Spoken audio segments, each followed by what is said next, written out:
Das ladet aber ganz schön lang, du. Mann, wieso ladet das so lang? Ist schon nicht mehr die neueste Switch. Vielleicht hätte ich mir doch die neue Switch müssen kaufen. Im Zelda-Style. Ach Gott. Nintendo präsentiert. So, es geht los. Es geht los. Es geht los. Der letzte auf Zelda. Oh Gott.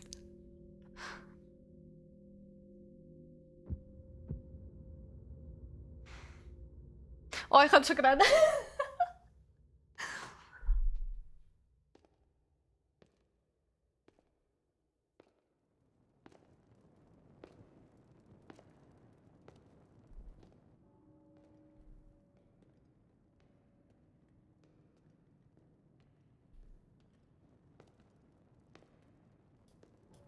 Das Miasma ist dichter geworden.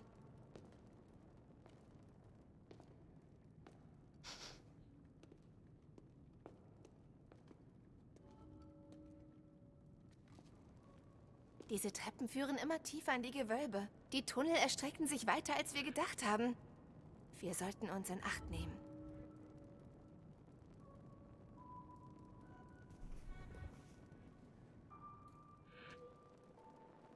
Also jetzt okay, das ist sehr interessant. Also wir können schon spielen und wir haben voll Herz. Schloss Hyrule Untergrund. Und wir schlafen nicht. Das ist interessant. Ich habe noch nie ein Zelda gespielt, wo der Link nicht am Anfang gepennt hat. Ich hätte mir nie vorzustellen gewagt, dass unter Schloss Hyrule ein solches Gewölbe existiert. Ja, das ist, glaube ich, für jetzt alle sehr überraschend. Also, das ist ja irgendwie prologartig, nicht? Als ich noch ein kleines Mädchen war, habe ich Vater gefragt, was denn unterhalb des Schlosses läge. Doch er sagte mir, dass dieser Bereich allen verboten sei. Selbst im Könighaus wisse niemand, was dort ist.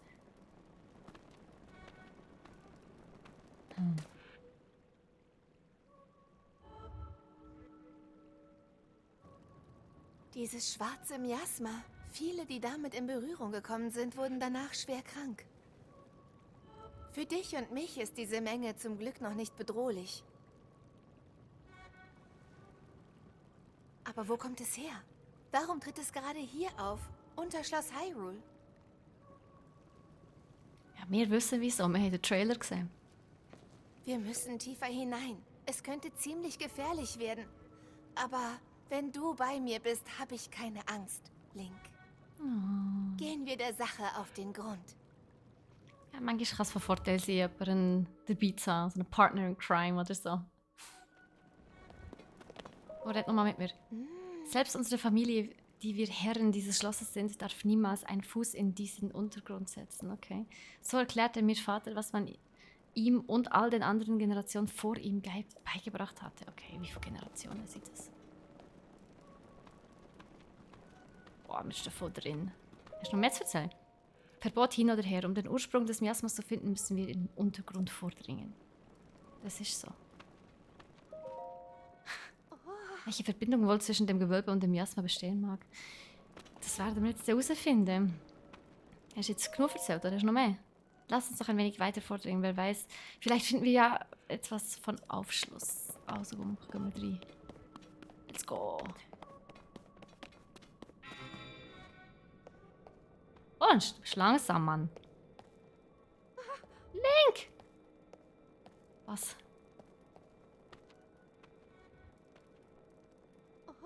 Das Massenschwert. Oh Gott, was ist mit dem Massenschwert? Es leuchtet. Es leuchtet blau. Das Schwert, welches das Finstere zu bannen vermag, reagiert auf irgendetwas. Wenn wir hier fortschreiten, werden wir zweifelsohne auf dieses Etwas treffen. Ui. Seit die Verheerung versiegelt wurde, ist das Schloss der Verwahrlosung anheimgefallen. Ich hatte mir nie träumen lassen, dass sich ein solcher Ort darunter befindet. Wir sollten vorsichtig weitergehen, Link. Okay. Ja, komm. Schwert schwingen. Oh, es ist blau. Es leuchtet, es leuchtet ein bisschen wie Dings, wie ein Laserschwert. Okay, gut, sie hat nicht mehr Neues zu erzählen. Das heisst, wir gehen einfach mal hier für sie. Halt links, was liegt denn da?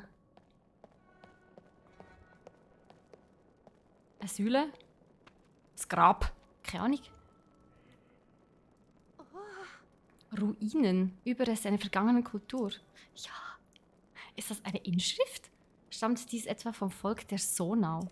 Ah, ich glaube, die Sonau heisst auf Deutsch Sonau. Ganz weird. Wow. Okay, wir sind full power. Okay, nice. Was hast du entdeckt? Die gemeißelten Inschriften. Ich ahnte es. Alles, was wir hier sehen, entspricht dem, was ich bei meinem Studium der Sonau gelernt habe.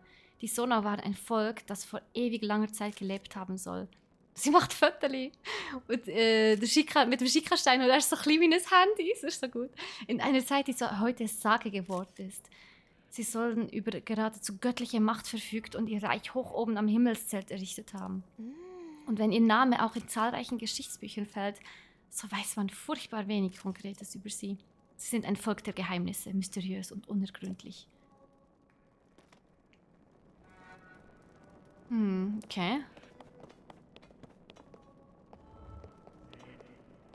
Was? Ui, Statue. Sieh nur diese Statuen hier. Ja, die sehen sehr interessant aus. Ob diese Statue eine Sonau darstellt? Schau doch, welche lange Ohren. Sie sahen mal ganz anders aus als wir. Doch wie nur sollen Spuren eines Volkes, das am Himmel lebte, tief im Erdreich unter dem Schloss zu finden sein? Es scheinen noch weitere Funde auf uns zu warten, Link. Lass uns weitergehen. Yes! Wieder. Ich wollte jetzt endlich... Gott, ich habe so lange auf das Game gewartet. Ich wollte jetzt endlich wissen, wie es weitergeht. Hat es noch mehr von diesen Statuen? Aber der Nebel... Ah, Mann, ich glaube, der Nebel lässt sich vertreiben, wenn ich das Schwert schwinge. Schau mal. Oder? Ja, er geht irgendwie weg. Da ist noch was. Ah! Okay. Ein paar Fledermäuse, aber das ist nicht ungewöhnlich. Link?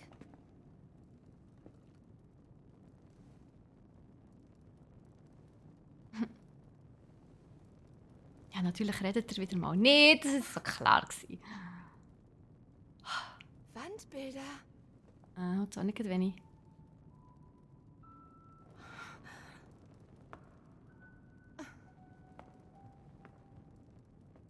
Das erinnert mich an unsere Geschichtsbücher. Die Aufzeichnungen beginnen in mythischer Vorzeit. Damals soll es einen gewaltigen Krieg zwischen uns und dem Dämonenkönig gegeben haben. Ja, vor 10.000 Jahren ist es doch Bilder. gewesen. Es sieht aus, als würden sie dieselbe Legende beschreiben.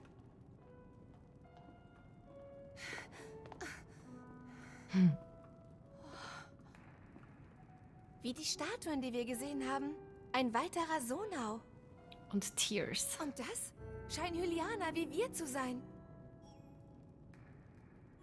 Es sieht aus, als wären die Sonau aus dem Himmel zu uns herabgestiegen.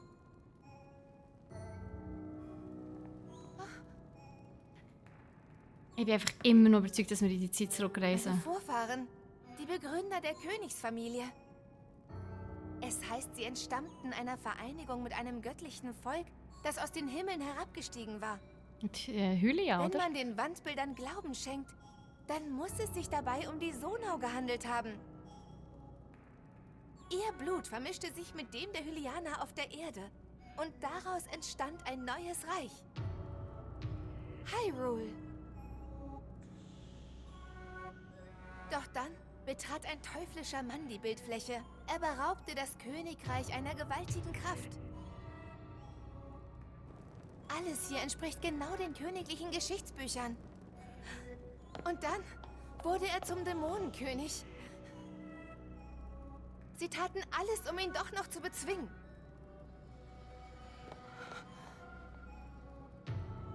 Wenn das hier dargestellte Wesen wirklich der ist, den wir als Dämonenkönig kennen, dann...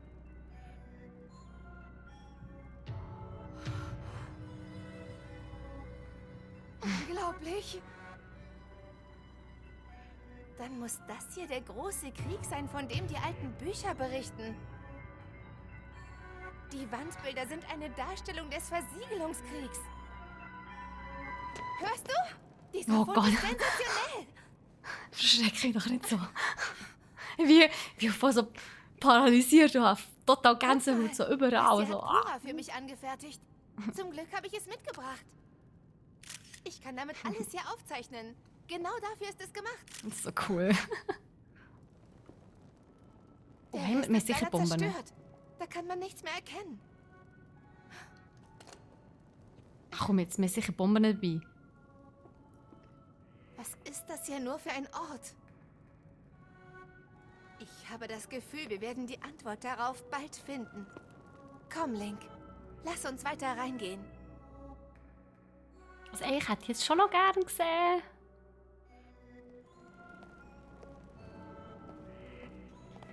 Haben wir da irgendwie... Nein, wir haben noch gar keine Ausrüstung und nichts. Mein Herz schlägt so schnell wie nie. Wer hätte gedacht, dass wir hier Wandbilder finden, die Geschichten aus uralten Schriften illustrieren? Ja, ist cool, gell? Aber ich würde das gerne wegbomben. Da hinten dran steht sicher die ganze Lösung. Obwohl die Königsfamilie sich selbst und allen anderen den Zutritt hierher verbot, um diese Waldbilder geheim zu halten? Ja, we will never know. Aber vielleicht. Doch selbst bei genauester Betrachtung nichts an diesen Bildern würde ein Verbot rechtfertigen, sie zu sehen. Eigenartig. Ja, vielleicht finden wir die Antwort ja, wenn wir uns weiter in die Tiefe dieser Mauern wagen. Yes, let's go. Das Miasma wird immer mehr und immer hässlicher. Und dichter vor allem auch. Holy.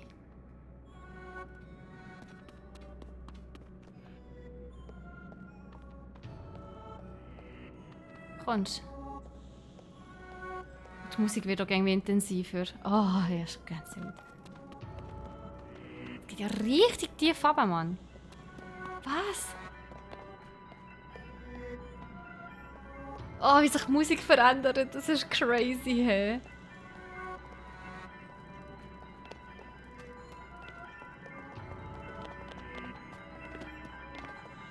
Ah, da ist es. Oh mein Gott.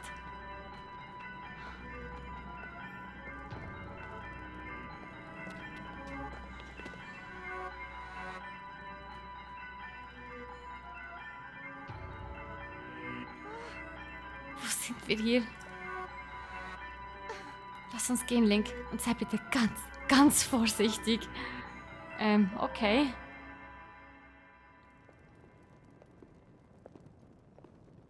Also gehen, go schauen. Oder zurück. Aber go schauen.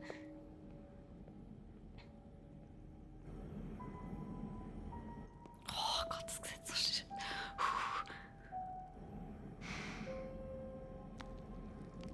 Oh Gott, es bewegt sich einfach. Okay, damit habe ich nicht gerechnet, dass es einfach abgeht. Warum geht die Hang einfach ab? Sie geht literally einfach ab. Oh, damn.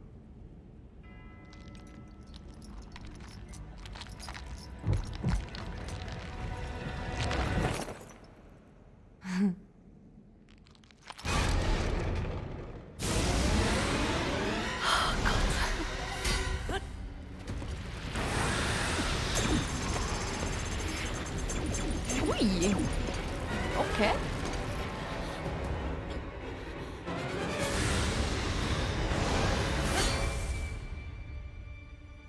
Das wär's dann mit dem Master Sword. Link! Das soll das heilige Bannschwert sein. Und mein Miasma lässt es einfach so zerspringen. Eine nutzlose Klinge. Zelda. Und du, Träger des Bannschwertes, Link. Rauros große Prophezeiung. Sei jämmerliche Firma. Woher kennst du unsere Namen?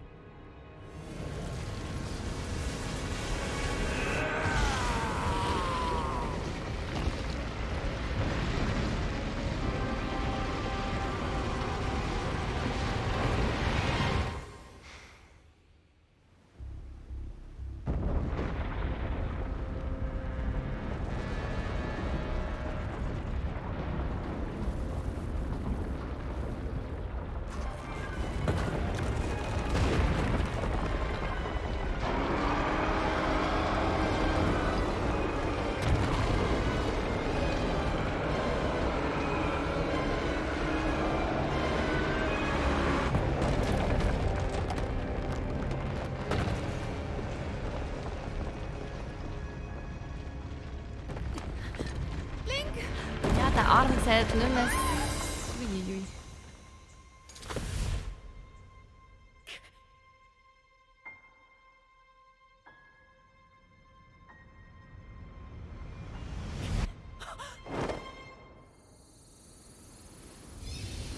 Und weg ist sie.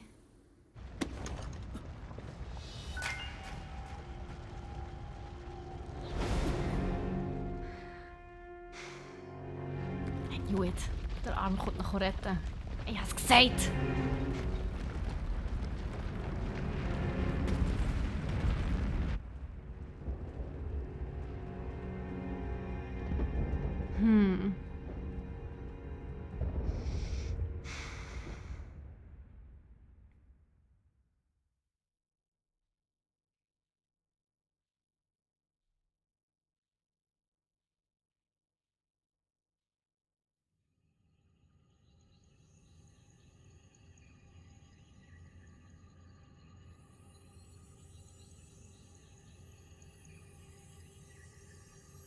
Hey Martin, ja, endlich geht's weiter.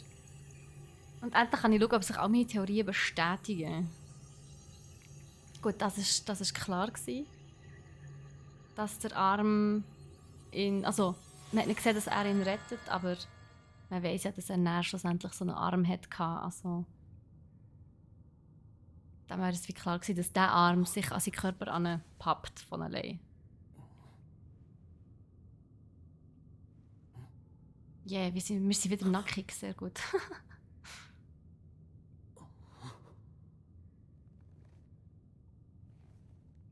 Ist noch speziell, wenn du so aufwachst. Du bist also erwacht, Link.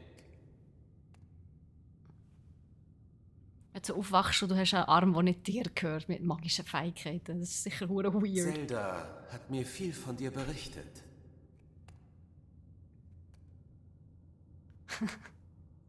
Du hattest eine ernste Verletzung erlitten. Ich bin froh, dass du am Leben bist.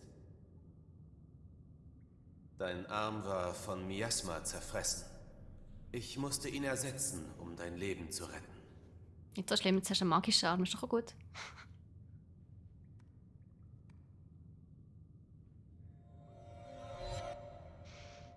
Das sieht auch nicht ganz so gesungen aus.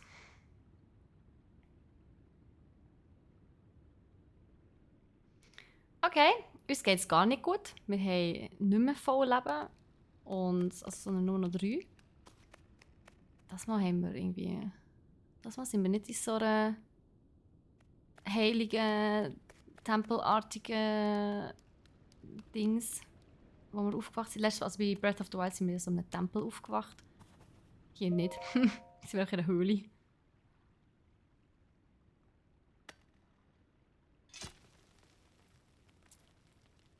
Ja, von dem ist nicht viel übrig.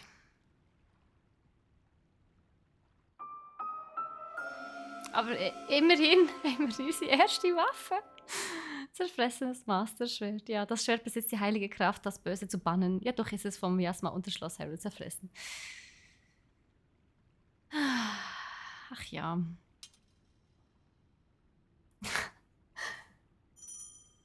Ja, das wissen wir, danke vielmals. Aber, was für eine Schwertscheide hat er da? Einfach ein Band, oder? Ja, wahrscheinlich. Okay. Ui. Okay, das war schon mal geil an. Sie sehen aus wie Zahnräder und oh, bitte.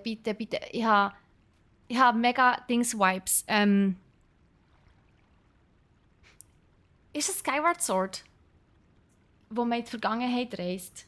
Das ist doch Skyward Sword, wo man in diesem Tempel der Zeit ist und dann muss man durch genau so runde Portal in die Vergangenheit reisen. Und ich habe so Skyward Sword Vibes gerade. Und das wird nämlich auch deutlich erklären, warum das Nintendo Skyward Sword als HD Remaster rausgebracht hat, kurz vor Tears of the Kingdom.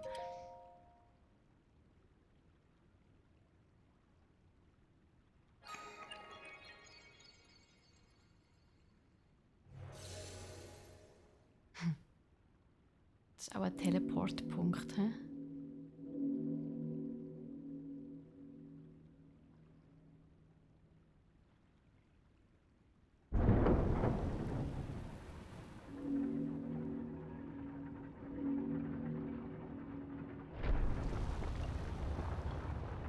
Oder der Mechanismus ist einfach nur zum Tür aufmachen. Das kann natürlich auch sein. Das ist natürlich auch möglich. Aber es wäre schade. Da haben wir sonst nichts mehr so wirklich, oder? Nein. Wenn ich hier drauf stehe, passiert auch nichts. Okay, doch kein Teleportpunkt vielleicht.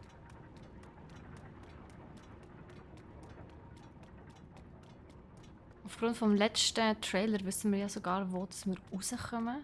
Also wir vermuten es. Ah, abspringen. Ah, so, okay.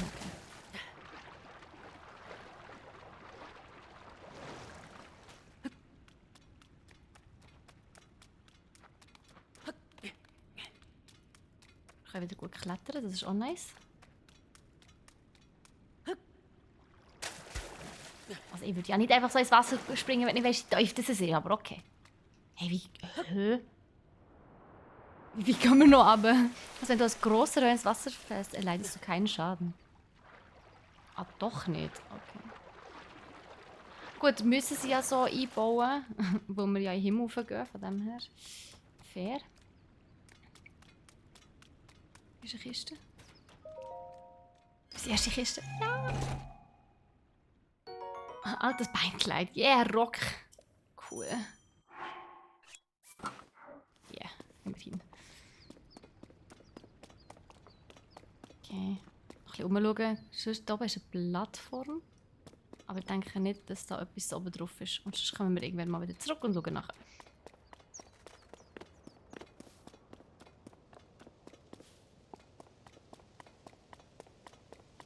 Oh ja, wir sind sehr weit oben.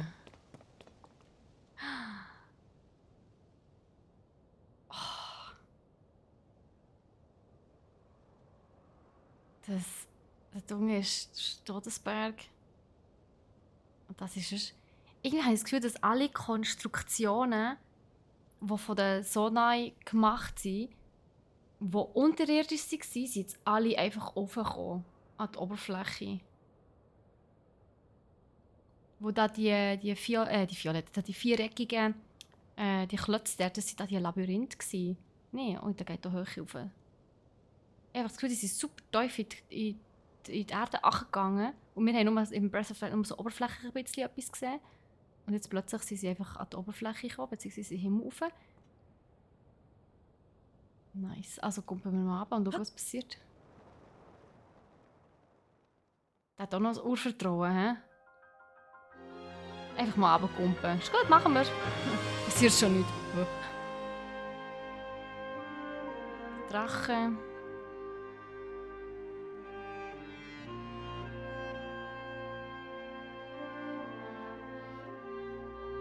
Ich mag auch Skydiven. Muss ich auch mal. Skydiving steht schon lange auf meiner Bucketlist. Und bei euch so? Ich habe mal vor, Skydiven. Oder seid ihr sogar schon mal Skydiven? Es sieht aus wie ein Stadion. Legend of Zelda, Tears of the Kingdom. Nein, ich kann ihn nicht steuern. Ich sage jetzt einfach gerade runter ins Wasser. Zum Beschleunigen halten. Ah. Klatsch.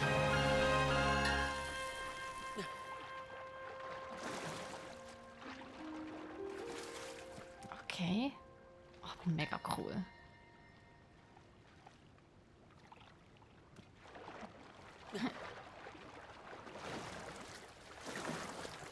Drache im Hintergrund ist schon cool. Vergessene Himmelinsel.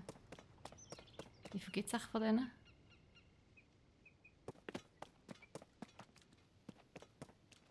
Oh, da, erste Waffe. Eine Route. Sehr gut. Was, Waffen Schnellauswahl? Ja, genau. Immer noch das Gleiche. He? Ja.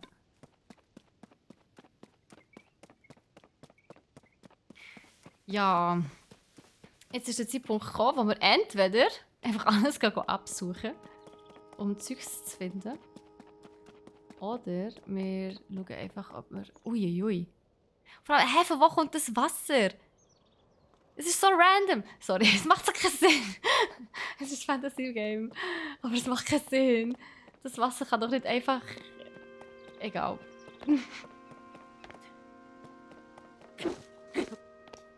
Okay. Ui, das ist Das ist die erste Figur. Also vielleicht sollte ich im Weg entlang weitergehen. Vielleicht finde ich ja noch das eine oder andere. Aber ich glaube, hier wartet jetzt der erste Kampf auf uns. Ja, dort hinten ist er. Das ist schon entdeckt. Pilzli! Himmelspilz, ein gewöhnlicher Pilz, der in der Nähe von Bäumen auf Himmelsinseln wächst. Iss ihn, um deine Herzen aufzufüllen. Okay. Das sind wieder die normalen Random, also die normalen Pilzli. Nein, random sind sie nicht. Aber sie sind normal. Was haben wir hier? Ah, nochmal Route. Sehr gut. Noch ein bisschen mehr Pilzli. Dort hinten ist auch nochmal so ein Viech. Und dann ist Schnee. Oder? Ja, es sieht nach Schnee aus irgendwie. Dann bleiben wir auf dieser Insel. Weil, ich habe keine Lust auf Schnee. Jetzt ist der Winter gerade vorbei. Und jetzt hätte ich eigentlich gerne Sommer und nicht Schnee. Und jetzt hat es noch... Ah, so bin ich langsam, genau. Ah, meine Muscle Memory kommt zurück.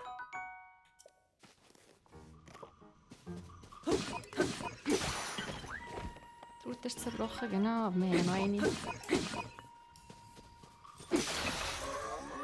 Und das Teil ist auch kaputt. Was bist du? Alpha-Krieger-Konstruktoren. Ein klingenähnliches Horn, das sehr scharf ist und mit Vorsicht gehandhabt werden soll. Okay. Und eine Energiesphäre von der Sona. Material, das unter anderem Konstrukten als Energiequelle dient. Es strahlt eine starke Kraft aus. Spannend. Jetzt muss ich aber schauen. Dann haben wir nochmal Route. Und wie ist das jetzt gegangen? Können wir die irgendwie sortieren, auf den Boden abbrechen, wählen? Oh, dort oben ist irgendetwas. Oder nein? Ah nein, da bin ich vorher schon gewesen, aber es sieht aus, als wäre dort etwas.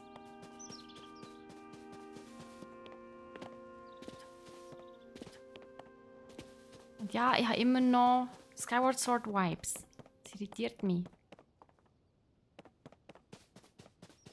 Schon mal Route. Was ist denn das? Ein Schwert! Ah, nein, ein Stock. Und da hatte ich noch Freude gehabt. Menno. Hey Floru, wie geht's dir? Einen wunderschönen guten Freitagnachmittag und Happy Zelda Day. Einfacher Stock hier, das kennen wir. Das sieht aus wie ein Altar. Ist da Menschen geopfert worden? Gut Luck an alle, die beim Giveaway teilnehmen. Wir haben 2 Bundles. Also so Fanpaket. Was ist das? Das bewegt sich gar nicht. Ist der Freund oder der Feind? Wird er noch? Okay. Oh oh. Ich glaube, er ist aktiviert. Ich glaube, das war nicht so eine gute Idee gewesen.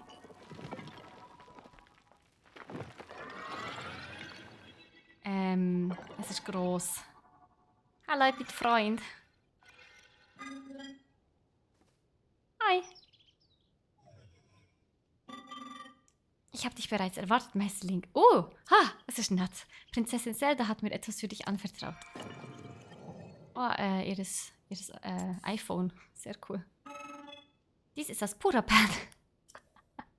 Mir wurde gesagt, dass dir dieses wertvolle Stück den Weg weisen wird. Ein Pura-Pad, so gut.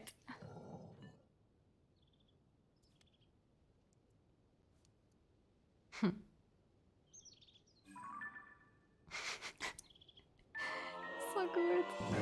Prinzessin Zelda weiß kaum einen Gegenstand mehr zu schätzen als das Pura-Pad. Es hat einige für ein Abenteuer äußerst nützliche Funktionen zu bieten. Cool.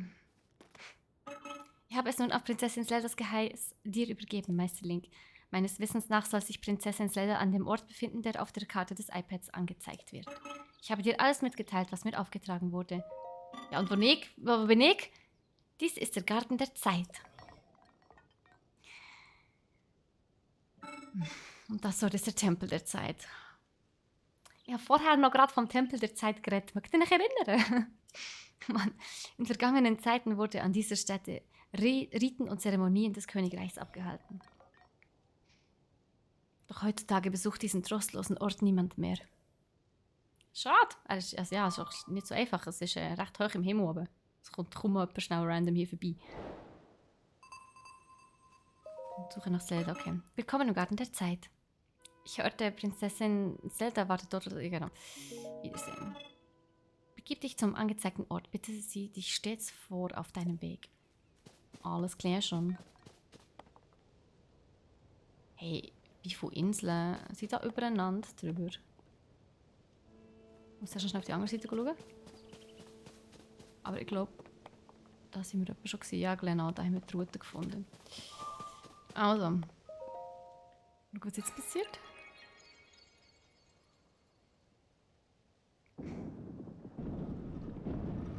Eine Brücke wird gebaut. Sehr cool. Bis jetzt finde ich es schon sehr ansprechend, muss ich also echt sagen.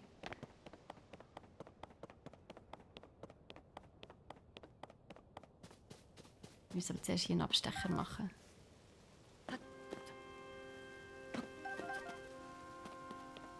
ist denn dort? Oh, ein Apfel. Was bist du? Bist du auch nett? Anscheinend, die sind alle nett. Ah, du bist zum ersten Mal hier, stimmt's? Wenn du deinen Weg fortsetzt, nimm dich vor den Militärkonstrukten in Acht, ja? Wieso? Die Militärkonstrukte wurden damit beauftragt, diese Himmelslande zu beschützen. Unsere Erschaffer, die Sonau, befahlen ihnen, unerwünschte Eindringlinge den Garaus zu machen. Sie werden sich sicherlich als Eindringlinge betrachten, scheue daher im Kampf gegen sie keine Mittel. Vielleicht kennst du es schon, doch lass mich dir eines jener Mittel verraten. Bitte hör aufmerksam zu. Du solltest stets den passenden Abstand einhalten und die Zielerfassung nutzen. Ja, danke vielmals. Ich lasse dich die Zielerfassung mit Freunden an mir selbst ausprobieren. Doch bitte nicht wirklich angreifen, nur probieren, ja? Oh, ja, here you go. Oh yeah.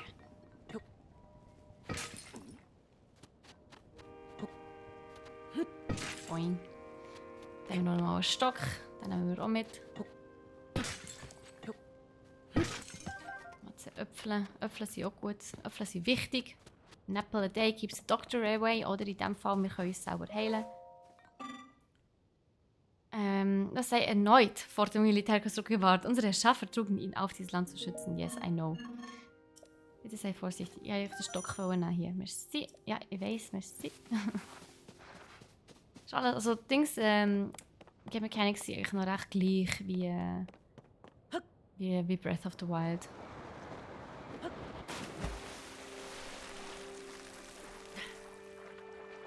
Ui, ein Frosch! Eine Sportkröte, yeah! Aha. Das ist so eins, hä?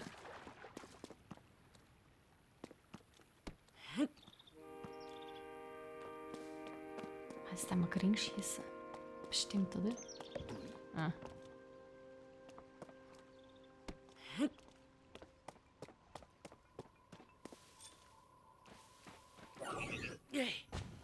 Oh. Ui. Ja.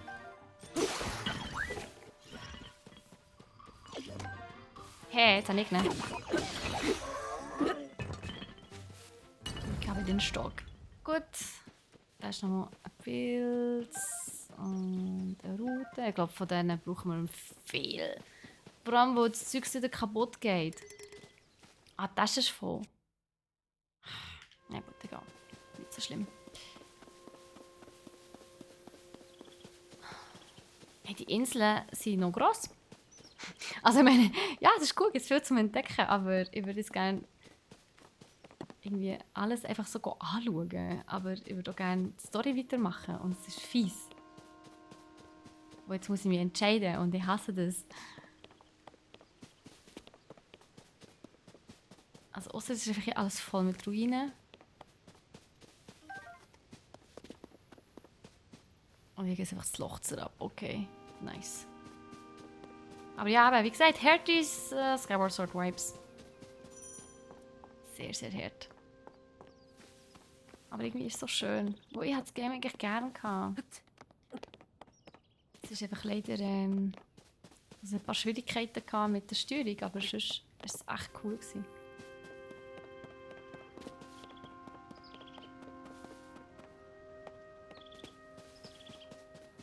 es mal wieder zurück auf den Weg.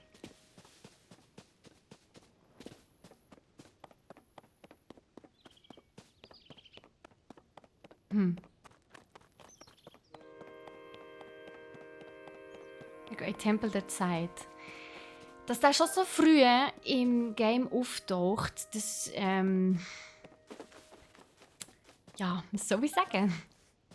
Das lässt mich hoffen, dass meine Theorien wahr sind. So viel von diesen Konstrukten hat sie jetzt zwar gar nicht, also... Was sind denn das für Dinger? Lol. Der ist Schiss, okay. Ah, der Ding ist schon mal das Konstrukt. Das Militärkonstrukt wahrscheinlich, he? Und dort. Okay, zurück auf den Weg. Oh, 2 sogar. Oh oh. Bido, Bido! Wie so Minions.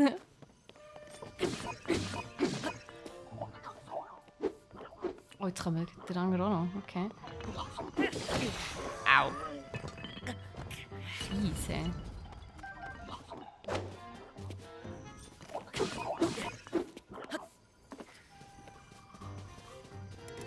Oh nee, das ist voll.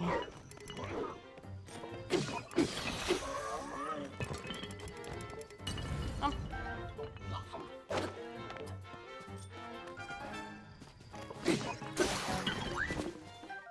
Da, jetzt haben wir den langen Ast hier. Da, schau, das ist jetzt davon.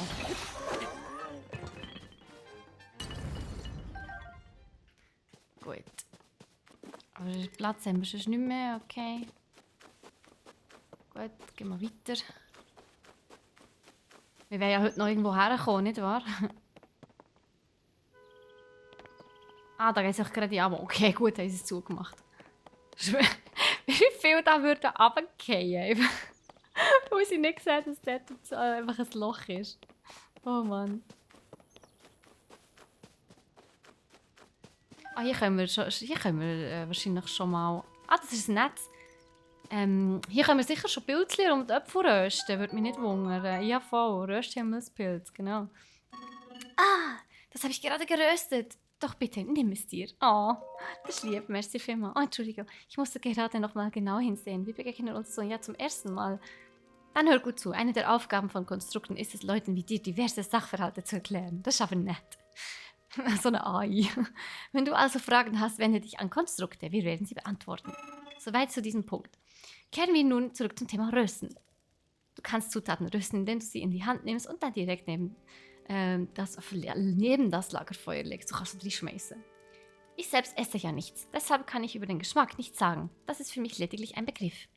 Aber von unseren Erschaffen weiß ich, dass das Rösten von Zutaten ihren Nährwert erhöht. Wenn du Zutaten hast, probier das Rösten doch mal hier am Lagerfeuer aus. Okidoki. Karte, Album... Ah, das sind die Dings, die Zelda gemacht hat, Fotos. He? Das ist das Ziel, genau. Das ist natürlich im Tempel. Gut. So, wir haben... Ist das alles Proviant? Ah, da, würde ich sagen. In die Hand, 5-mal. Genau. Und jetzt deine. Yeah. Jetzt brennen sie zuerst mal. Sehr gut. Gut, wir haben geröstet. Vielleicht mache ich das noch mit ein paar Äpfeln.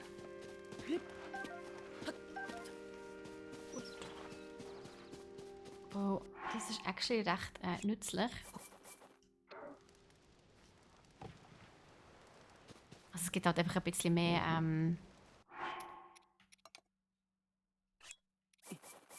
es gibt mehr Dings, mehr Leben. Das ist ganz gut. Und ein Röstöpfel. Und vielleicht sollte ich nicht im Feuer innen stehen. Das ist einfach auch noch gut. So, haben wir noch? Ah, fast. Da. Ich kann es vor allem noch sortieren, das ist auch gut. So, Smoker. Ah, was hast du? Keine Meetings, dafür können wir sie am Platz stören. Arbeitskollegen. Oh. Kannst du noch sagen, hey, ich muss hier Zelda zuschauen. Das ist wichtiger als irgendein Meeting. Da. Hey, sorry, wenn wir schon dabei sind, tut mir echt leid, aber ich muss da wirklich ein paar Sachen noch schnell hier reinschmeißen. So. Und was wir haben, das haben wir. Und Vorbereitung ist die halbe Miete, von dem her, let's do that. Gut, adios amigos.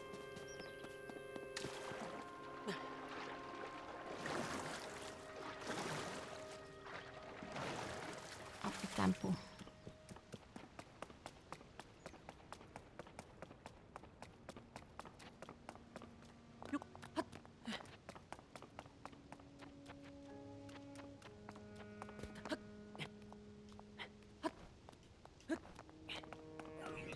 Ach Gott, Tempel der Zeit, here we go.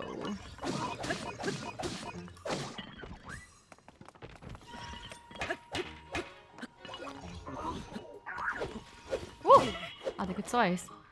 Okay.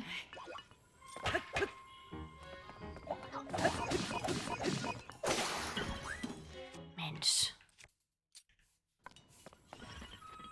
Yes, jetzt habe ich auch ein Schild. Ha!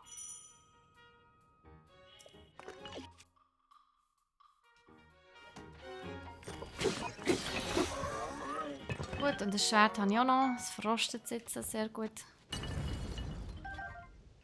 Okay.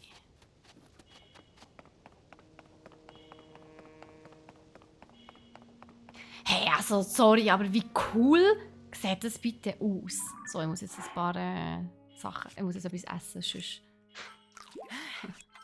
So, man da nicht mit einem Herzchen da rein. Plötzlich gibt es so den ersten Bossfight. Was habe ich vergessen, Antrag so? Au! Ich darf da nicht rein. Entschuldigung? Was bedeutet Diese das? Pforte öffnet sich nur für jene, die über die nötige Kraft verfügen. Verzeih mir. Ich wollte dich nicht erschrecken. Du hast bereits meine Stimme vernommen. Und dein rechter Arm gehörte früher einmal mir. Rauru. Einziger Besitzer des rechten Arms. Wie geil. Ein Apfel beim Feuer. Ach Gott, das kannst du mir nicht früher sagen, Antrag so. Bitte sieh mir nach, dass ich dir in dieser Form gegenübertrete. Leider besitze ich keinen Körper mehr. Das ist einer von den 7 Weisen. Der Rauru. Aber zurück zu dieser Pforte. Eigentlich sollte sie sich mit meinem rechten Arm öffnen lassen, doch er scheint geschwächt zu sein. Du musst wohl seine Kraft wiederherstellen. Dies könnte dir gelingen, indem du ihn in heiligem Lichte badest. Sieh mal. Er ist einfach ein Ich würde dir Geist. raten, den Schreinen auf dieser Insel einen Besuch abzustatten.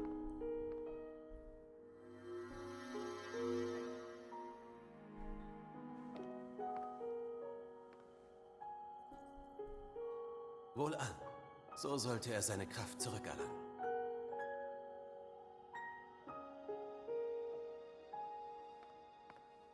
Okay. Hat aber vorher Ocarina of Time gespielt. Der Rauru war einer von den 7 Weisen, der im Tempel der Zeit die Dings beschützt hat. Das Triforce, glaube ich, beschützt hat. Ja gut, dann gehen wir dorthin. Let's do that.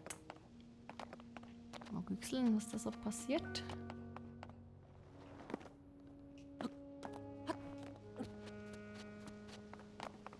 Das ist nochmal ein Konstrukt.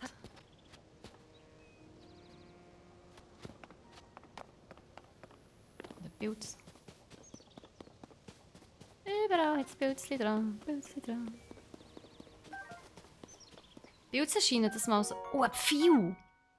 Aber ich habe noch keinen Bogen. Da hat es ganz viele Pfeile. Also ich gehe mal davon aus, wir werden jetzt gleich den Bogen bekommen. Hä?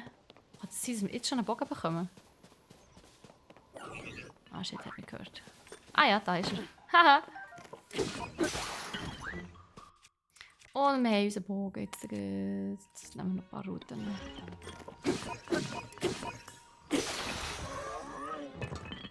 Gut.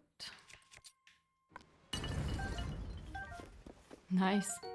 Atrollsbogen. Ja, cool. Das geht schnell, hey. Aber ja gut, ich meine, es ist der direkte Nachfolger von Dings, von Breath of the Wild, von dem her hoffentlich geht es schnell. Ist ja nicht so, dass wir alles nochmal von Grund auf müssten lernen. Oha. Da kann man sicher etwas bauen damit. Ein Ballon oder so. Ah nein, oh Gott. Da kann man dann so übercruisen. Das ist, ein Dings. So eine Wagen einfach. Oder so eine, wo man aufhängen kann. Dann kann man überfahren. Voll cool.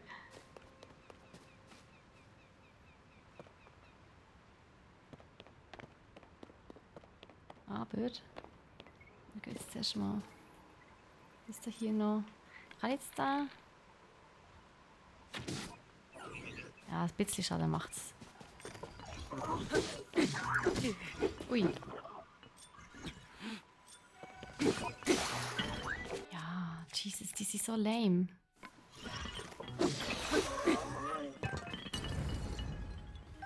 Ich bin froh, wenn wir wieder anständige Waffen haben.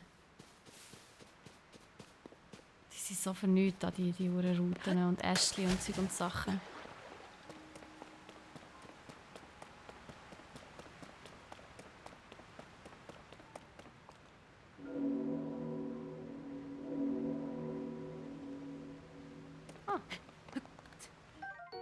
Ein Sportling, ja, die kennen wir doch.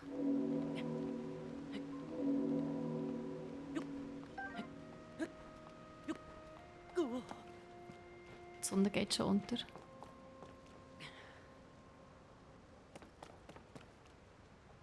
Dann gibt es auch schon wieder etwas zum Zusammenbauen.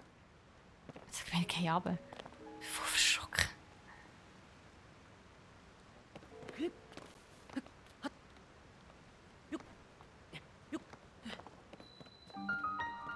Uho-Schrein. Okay. Wo geht euch der her?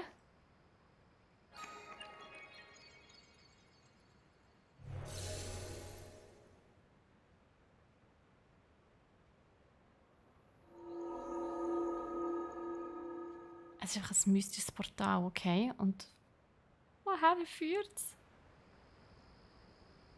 Okay, das ist cool. Irgendwie. Es erinnert mich an A Link Between Worlds. An dieser Stelle werden Hinweise eingeblendet. Cool, danke vielmals. Mega nice. Okay, wir sind in unserem ersten Schrein. Sieht das mal ein bisschen anders aus, hä? Ah, da ist er wieder. Hey, Rauru. Ah, Da bist du also. Dies ist ein Bannschrein. Hier versiegelte ich vor Urzeiten mit Hilfe meiner Lichtkraft das Böse. Wenn du deinen Arm in diesem Lichte badest, kannst du deine verlorenen Kräfte wiedererwecken. Wohlan, stecke deinen rechten Arm aus.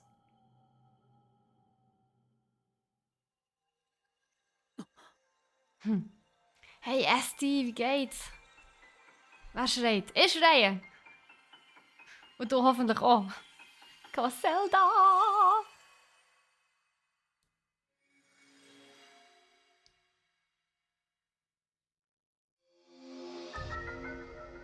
Ultrahand. Mit dieser Fähigkeit kannst du ein entferntes Objekt greifen. Solange die Hand das Objekt hält, kannst du es drehen oder bei Bedarf an einem anderen Gegenstand befestigen.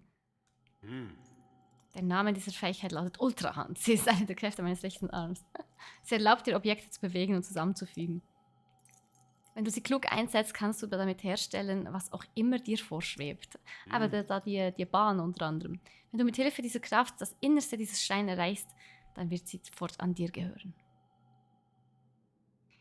Nice. Da wird ja gerade eifersüchtig. Hey, Eve, wie geht's dir? Yes. Kann ich absolut nachvollziehen. Aber, hier geht's runter, okay. Ah. Warte. Yes. Okay. Ah. So. Gut, das ist ja eigentlich auch exakt gleich wie, ja, wie Breath of the Wild. Jetzt 2. Interessant. Also, wie kann ich es drehen? Was? Ah, zum Drehen R halten. Und R. So. Okay, super. Jetzt weiß ich nicht, ist das echt genug? Ja, shit, das habe ich gewusst. Aber. Die wollen uns ja vor allem testen. He? Verbinden. Ah! Okay. Interessant.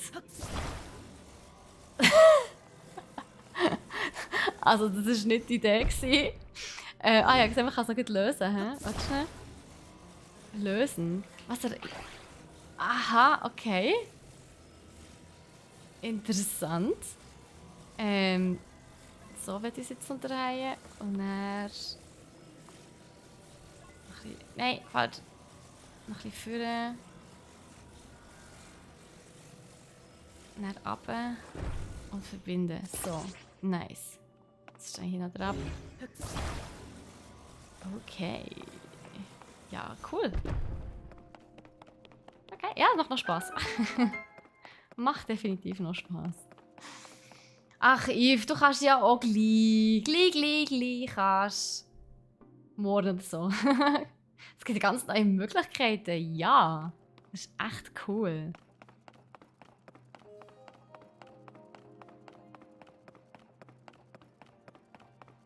Und dass man schon so früh muss. Uiuiui. Also das schon so früh muss anwenden, ist hätte ich nicht gedacht irgendwie. Ey, oh fuck, was mache ich jetzt? Egal. So.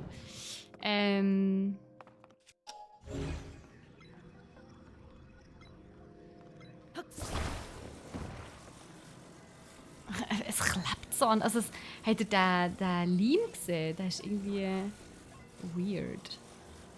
Ja genau, da verbinden bitte. Danke. Schon. Also, genau, so kann ich es lösen.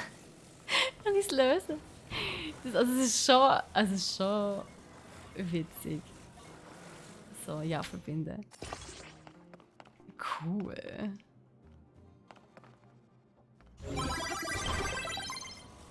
Hey Silato, merci vielmals für die Follow. Herzlich willkommen bei uns.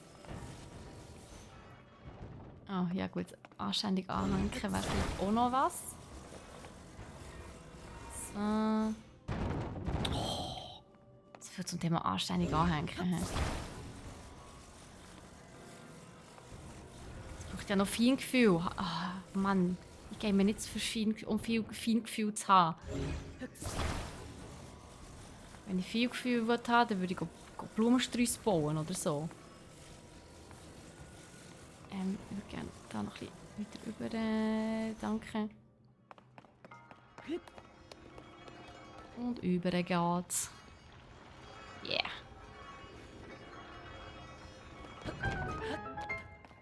We did it!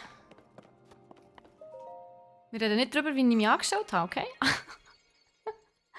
Es sieht ja sehr verlockend aus. Hey, Resil, es ist. Also bis jetzt ist es wirklich cool. Sei gelobt dafür, dass es bis hierher geschafft zu haben.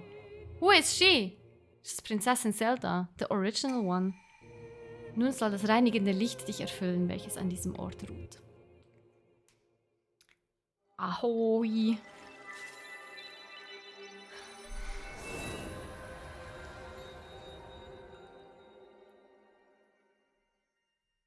Eine Kugel.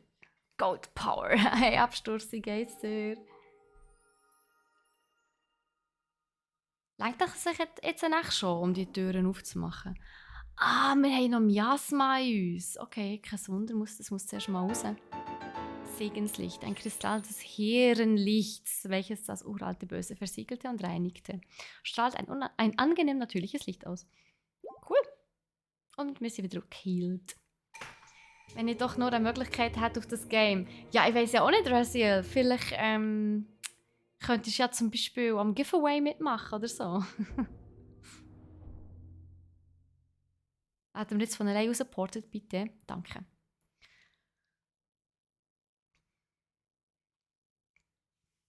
Sprünge aus großer Höhe. Versuch bei Sprüngen aus großer Höhe ein tiefes Gewässer anzuvisieren. Fair enough. Oh, es ist Nacht. Sind wir so lange weg gewesen? Oh,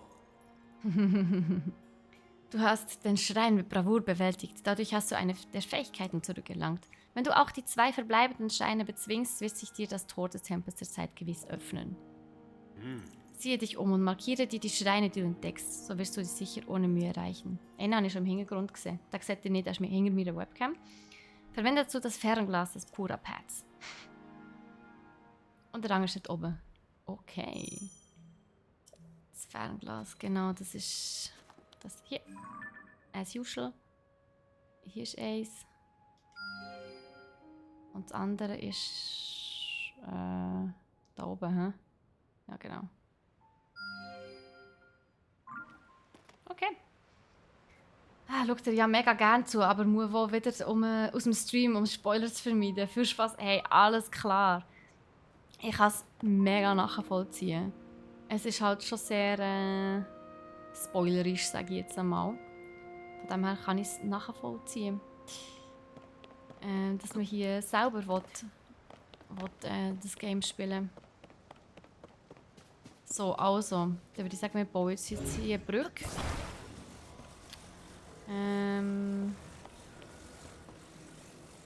So, genau, verbinden. Einmal. Das ist echt das hier. Das Geländer oder was?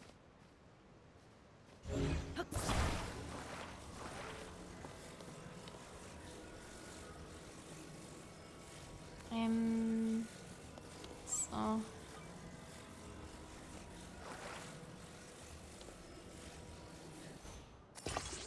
Gut. Gut, ich glaube, 2er hat sogar auch schon gelenkt, aber ja. Sicher ist sicher. Tun wir es halt ein bisschen schräg drauf.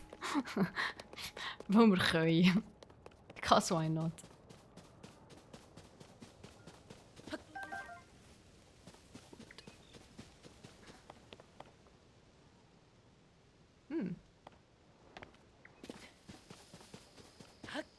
Yeah, aber ich finde es gut, dass wir schon so frei rumlatschen können. Da ist einfach ein Floss. Und eine Gestalt. Ist das... Ah, das ist der Rauro wieder. Okay, spannend. Oh shit. Okay, es macht keinen Schaden. Aber hier haben wir Glühwürmer. Oh cool. Ja, ich will immer die Segel öffnen, wenn ich so weit runterkumpe. Irgendwie. Oh. Guck mal einer schon. Was nehmen wir denn da? Salü. Noch immer arbeiten sie unermüdlich, ganz wie sie es immer taten. Ursprünglich hatten wir sie zu unserer Unterstützung erschaffen, doch schon bald empfanden wir sie als unsere Nachbarn und Freunde. Niemals hätte ich gedacht, dass sie auch jetzt noch ihren Aufgaben nachgehen, so ganz ohne Sinn. Ich muss sagen, dieser Anblick erfüllt mich mit Melancholie. Kann ich nachvollziehen. Wir sind dort. Der ist kaputt wahrscheinlich. Da können wir ein Dings machen, irgendetwas draus.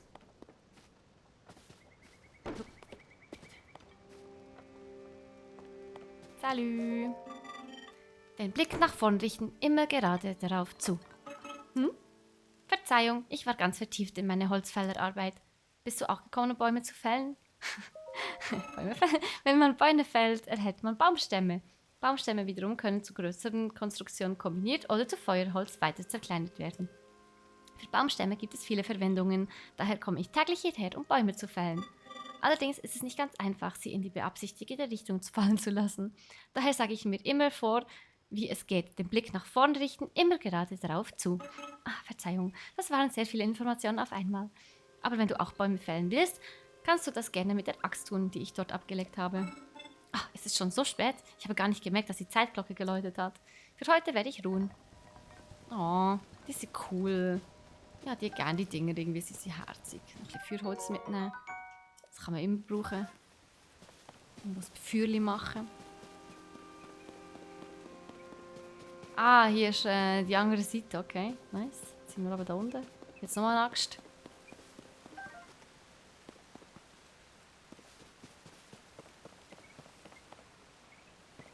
Das hier ist kaputt. Aber ich denke, das hat er noch so drüber gekommen, oder? Ja, wobei... Ich soll schauen, wie weit das er kann gumpen. I don't know. Ja, nö.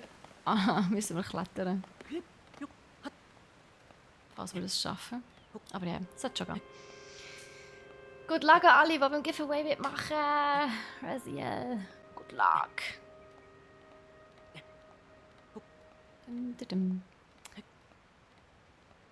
Also es sieht ganz so aus, als würden wir hier oben, so im Startgebiet, sage ich, also nenne ich es jetzt mal, einfach schon gut wie alle, oder so die meisten von unseren Fähigkeiten bekommen. Oder auch 3, von den wichtigsten.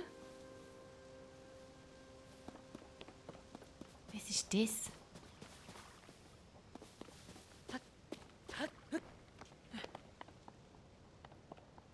Hä? Okay. Interessant. Es schwebt einfach so um.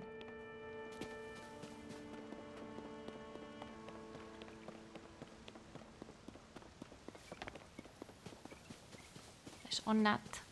Salut! Psst, still! Jage! Exakt, ich will wild. Ich jage wild. Was in diesem Waldehaus. Moment, dich habe ich doch zuvor noch nicht getroffen. Dann hör gut zu.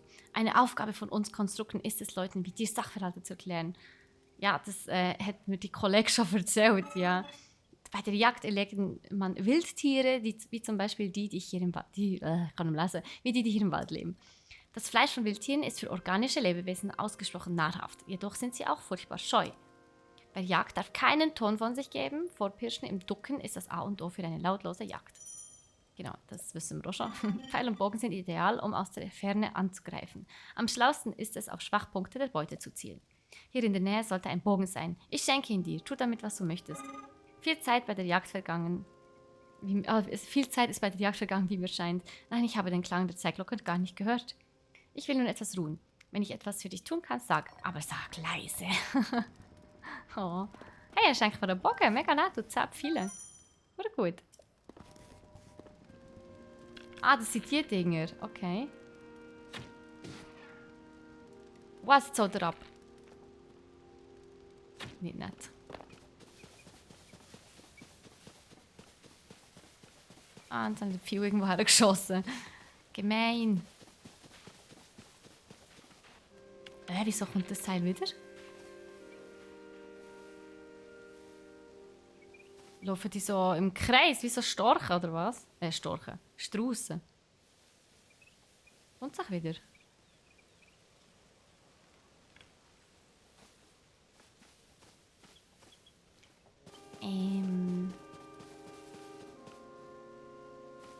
Ja. Wir müssen in die Richtung. Ah, dort ist er wieder. Also mehrere jetzt sogar.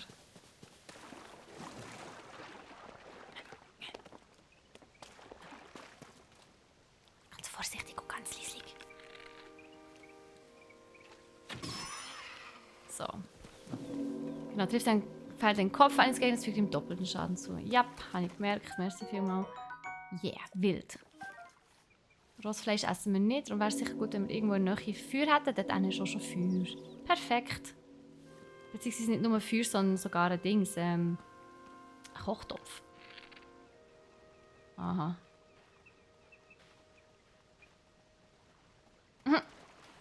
Okay. Das ist weird. Salut! Lernen wir die ganzen Basics nochmal neu, hä? An einem Lagerfeuer kannst du die Zeit verstreichen lassen. Bis wann möchtest du warten? Gar nicht. Ach, scheiße, doch, Zani. Bis am Morgen.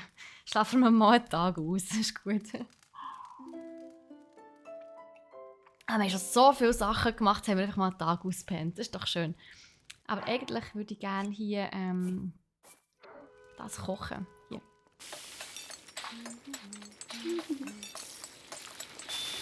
Ach, ja, ich muss zugeben, das Kochen war etwas von dem, was ich immer so am meisten verabscheut habe. Fleischspeis, nice. Also bei Breath of the Wild hat mich immer so ein bisschen genervt. Und ich denke so, boah, immer muss ich alles selber kochen, Mann.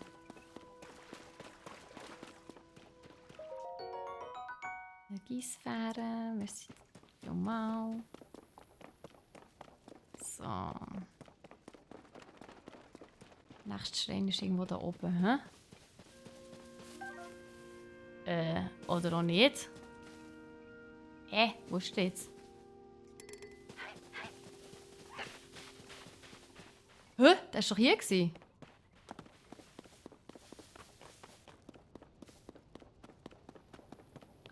Da ist er.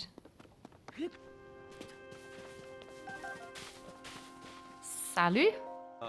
Ich liebe es, den Tempel der Zeit von hier zu betrachten. Ich habe oft hier Rast gemacht, um mich an ihm zu erfreuen. Der Garten der Zeit liegt so friedlich da. Einzig die Zeitglocke durchbricht gelegentlich die Stille, um den Morgen oder den Abend einzuläuten. Mit dem Klang der Glocke wandelt sich das Antlitz dieser Insel. Wie schön ist nachts das Spiel der Glühwürmchen. Ja, ich habe diesen Ort stets sehr genossen. Das ist schön.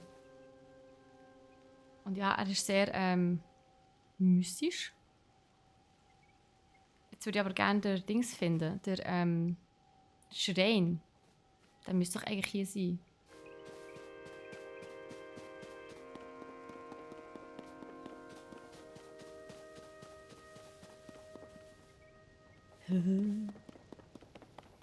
Ist da mal da oben, aber ich frage mich, was passiert. Kann ich da irgendwie greifen?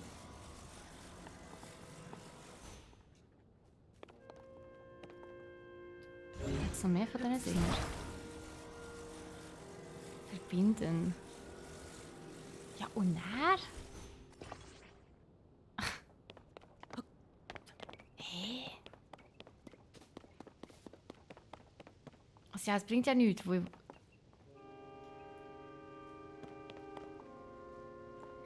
Okay, ich bin jetzt schon überfordert. Ich suche doch einfach nur den Schrein. Wo ist der?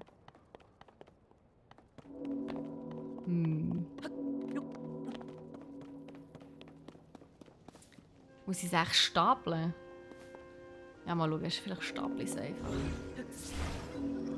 Oh. So, kommen wir beide mit hier.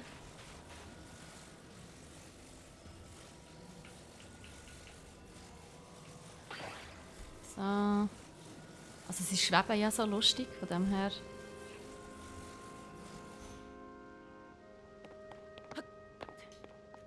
Oh, ja, das ist ein bisschen hoch. Mensch. Nein, die muss ich nicht verbinden, weil die schweben ja von allein. Oh. Ja, nicht Double Jump. Double Jump ist nicht möglich. Ja, machen wir es halt ein bisschen tiefer, ist okay.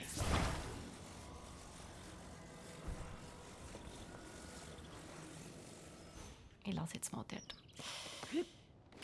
Uiuiui. So. Das tun wir. Einfach mal so hierher. Oh, oh. Zum Glück regnet es nicht auch noch her.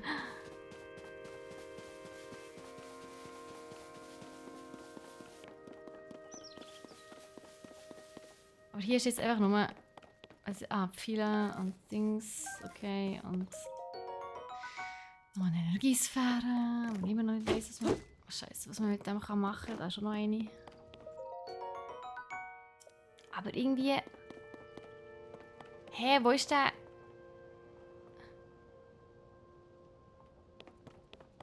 Bin ich doof? Wo ist der?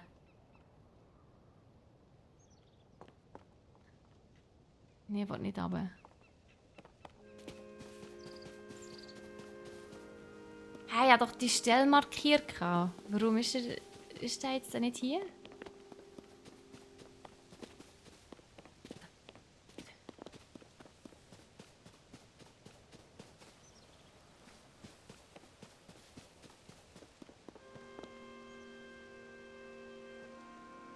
Ah, dort hinten ist er.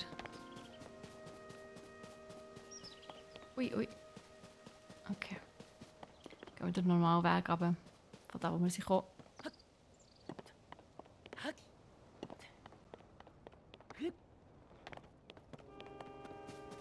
Hey, wieso hat es mir dort den Ort markiert, wenn ich hier geschaut habe? Hey, Enki! Salut! Wie geht's dir?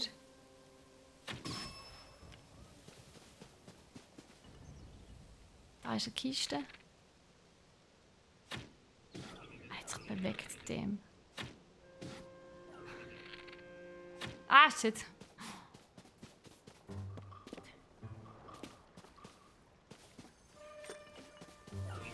Oh, jetzt haben sie sich noch...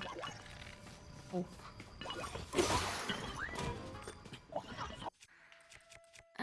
So, jetzt haben wir gleich keine Routen mehr.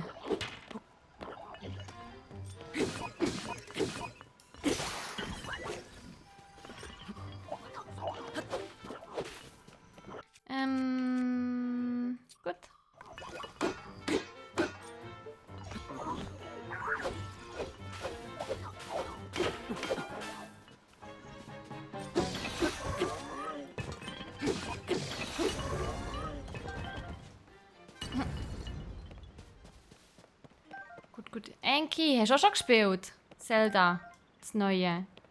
Ja, mir geht's gut. Merci vielmals. Verrostetes Schild, okay. Ja, ich weiss das. Merci vielmals. Bogen. Hast du auch schon anspielen? Oder hat uns noch gar nicht gesehen?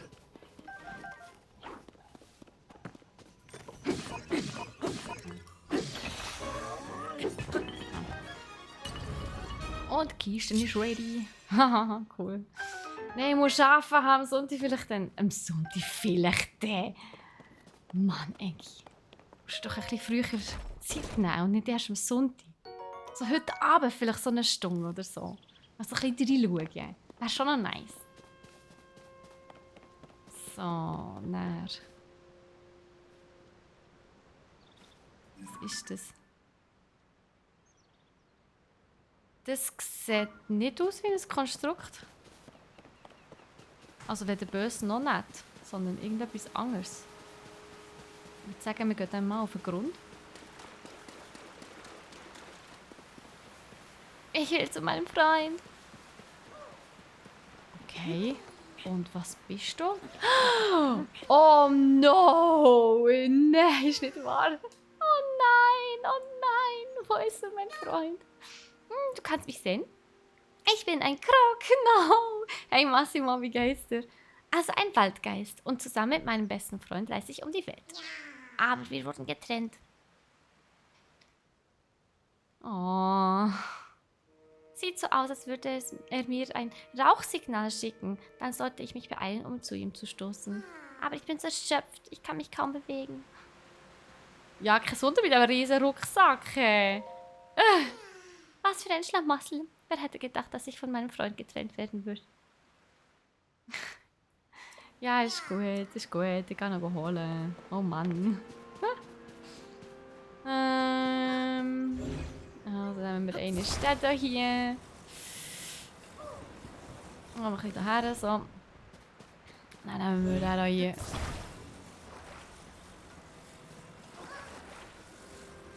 No. So, das sollte eigentlich länger.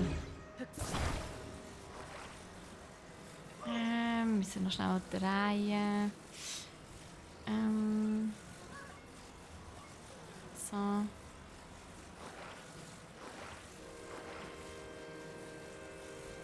Warte mal, das sollte vielleicht noch richtig her. Da kann man noch. Das sollte vielleicht aber irgendwo noch einen dritten Baumstamm haben, nicht?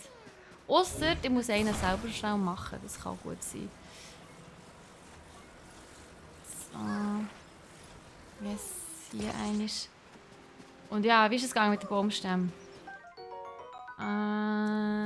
Noch kurz Hallo sagen. Doch, es ist schon ein paar Tage. Aber gell, die meisten die meisten wollen sich nicht spoilern, was ich auch völlig verstehen kann. Oh, ja, Krogwedel. Nice. Ja. Oder sie streamen es selber und das kann ich auch verstehen. Von dem her, ja.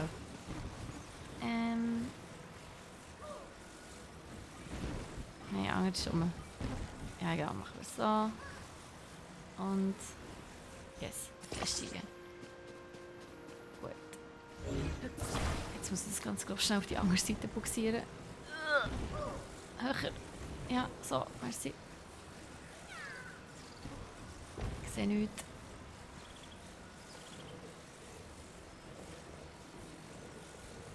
Ah! Mann, ich sehe, wie ich dazu Geschicklichkeitsspiele spiele. So. Gut. Gehen wir rüber.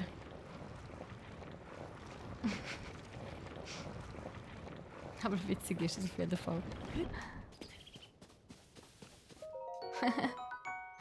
Okay, das gibt ein Giveaway. Ja, aber du bist gesperrt, Massimo, ich sag dir's. Gang weg, Massi. Ja, genau. Genau so, Spu. Ich warte hier auf meinen besten Freund. Ja, da ist er. Er muss da irgendwo sein, aber bisher ist er noch nicht wieder hier angekommen. Was ist nun los mit ihm? Tja. Hat ihn sollte mitnehmen, oder was?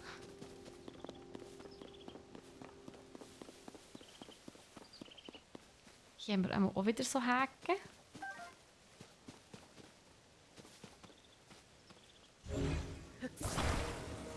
Nehmen wir die einfach mal mit jetzt hingern. So. Also es ist witzig mit dem Zeug zusammenbauen, muss ich schon sagen. Hoffentlich müssen wir nicht allzu viel machen.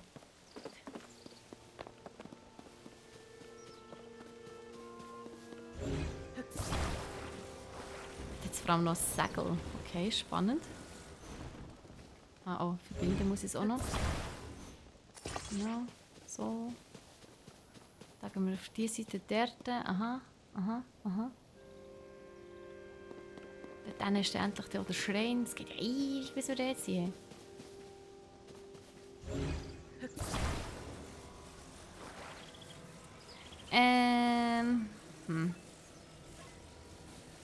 Oh. Oh, no, das ist kann ich nicht so schräg drauf tun. Ah!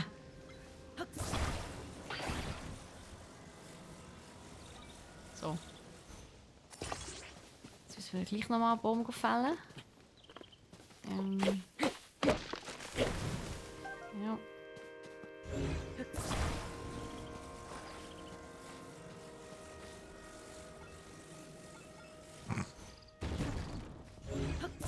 Ja, Lackieren ist, glaube ich, in dieser Situation am einfachsten. Einfach lackieren. So. Wieso haben wir so viele Haken? Ah, jetzt weiss ich, warum das so komisch tut. Ich habe Motion vom Controller auch noch drin. Darum tut es aber so komisch noch zusätzlich bewegen. Mensch. Das ist, ja, das nicht gern.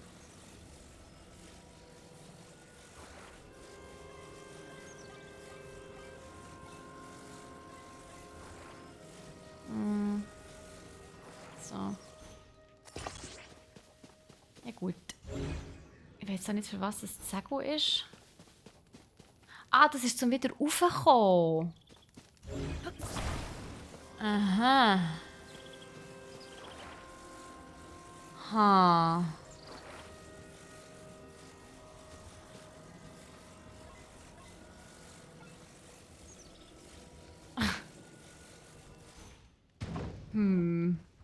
Muss es anders haben. So. Das müsste aber... Hey. Es hat ja gar keinen Platz mehr. Das müsste ja Wäsche breit machen. Okay. Ich gehe einfach runter.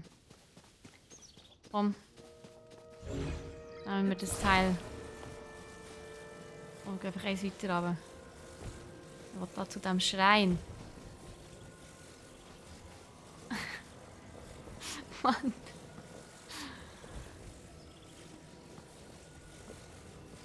Hey, also... Ja, so.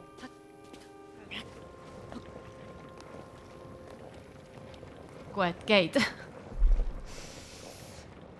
Ah, hey Massi, immer noch in der Ferien. Bist du zum Geniessen?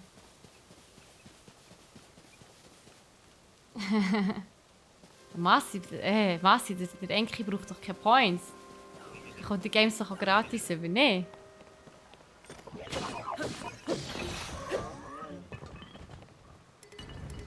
Ist Steinaxt. Also das da hier ist jetzt gleich kaputt. Darum tun wir das mal wegschießen. Merci.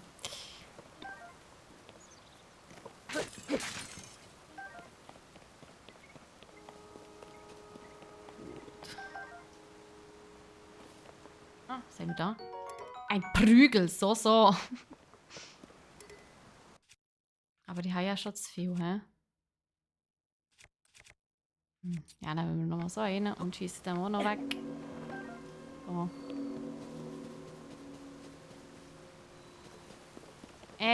Wo ist jetzt das Teil? Der Tinge? Ha.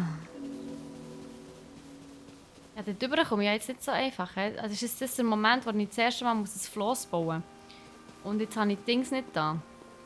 Ah, da ist es, schau. Nice.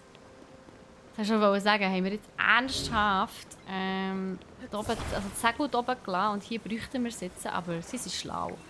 Sie wissen bei Nintendo, dass das, glaube ich, öfters mal passiert. Von dem her.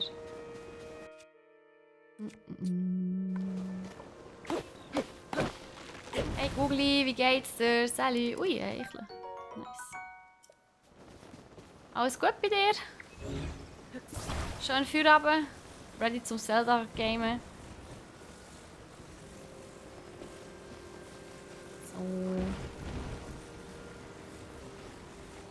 Yes, einmal verbinden. Here we go. Thank you. Nice. Moment. So. Ah, das ist so.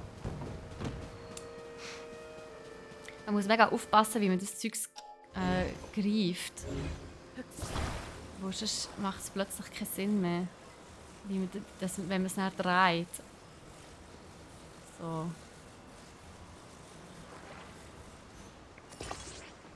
Gut. Okay. Was haben wir hier? Oh. Jetzt kommst du die ersten Feinde. Also die ersten sind es ja nicht, aber Schleimstelle haben wir auch wieder. Nice. Aber es ist Nacht von dem her. Hey, die Zeit vergeht irgendwie viel schneller als bei Breath of the Wild. Kann das sein?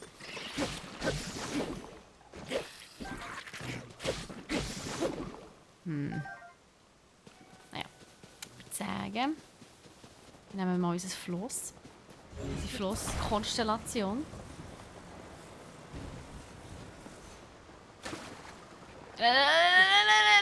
Lass mich auf. Mensch, ich dachte, das fährt einfach ohne mich ab oder so. Sebel, wie geht's dir? Guten Nachmittag. Tränen vom Königreich. Yes, so sieht's aus. Hast du so schon angespielt, Sebel? Wer wird dann auch durch das... Was wird dann auch durchgesuchtet? Okay. Nice. Also ich bin wirklich echt mega gespannt, was da sonst noch so alles auf uns zukommt. Bis jetzt dünkt es mir echt witzig. Also ich muss wirklich sagen, sie haben halt wahnsinnig viel einflüssen, was man bei Breath of the Wild schon so ein bisschen abused hat. Und jetzt haben sie es halt auch wirklich so als Akt... Oh. Diese Bombe kann man irgendwie schon etwas... ja, von... was nehmen wir am gescheitsten für Dings, für Bomben? Ja, haben wir einfach mal den... Ausser wir können... wobei... wenn wir natürlich... Ich könnte mir vorstellen, dass wir hier vielleicht sogar schon Bomben gerade drin bekommen. Sonst wäre dort auch keine Höhle, wo man etwas wegsprengen muss, oder... Ja, we will see. Oh, ist schon gut. Hey, aber... Irgendwie... Ich muss ja noch mal schauen, wo ich habe die Controllersteuerung drin. Müsst ihr aufpassen, die Controllersteuerung ist automatisch aktiviert und ich finde die recht mühsam. Von dem her muss ich dann schauen, dass ich die noch abnehme. Die ist doof. Ich steuere nicht gerne mit Controllersteuerung, also so auf und ab und so weiter. Ah ja, schau, wir müssen Sachen wegbomben. Nice. Ah, Ah, da bist du also. Wohlan, stecke deinen rechten Arm aus.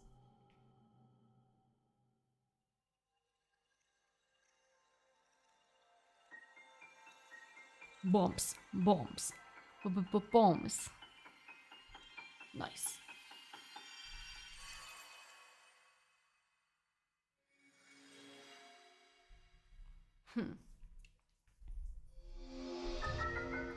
Synthese. Damit kannst du ein Objekt an ausgerüsteten Waffen oder Schildern befestigen und neue Ausrüstung zu schaffen. Genau diese Fähigkeit aus Synthese, das ist so Kräfte meines rechten Arms. Hä? Das Zahnstocherschwert. Psst. Ey, nein. Also wenn du mit Hilfe dieser Kraft das Innerste, genau, der erreichst zu dir. Der hat Haar, hey. Richtiger Wildwuchs. Aber...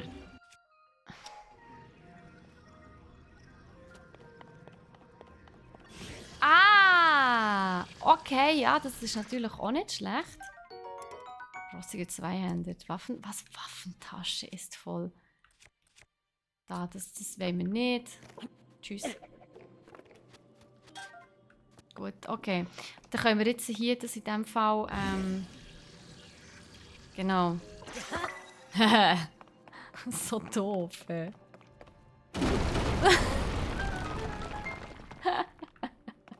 Wir nehmen das jetzt mit. Nein, nein.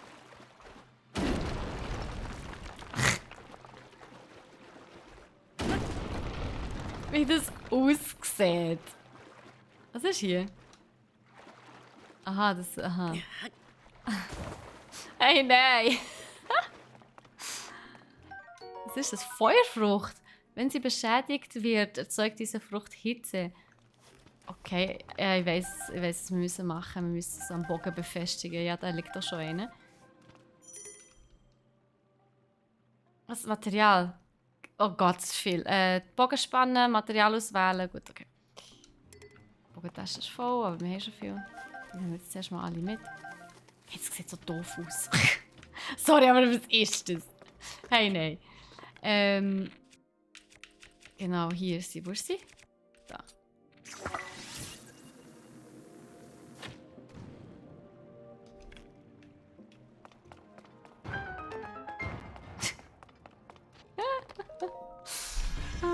Ab wann bist du echt One-Punch-Link? Keine Ahnung, im Fall nicht mehr lang geht's. Ein Schlüssel, der sieht schick aus.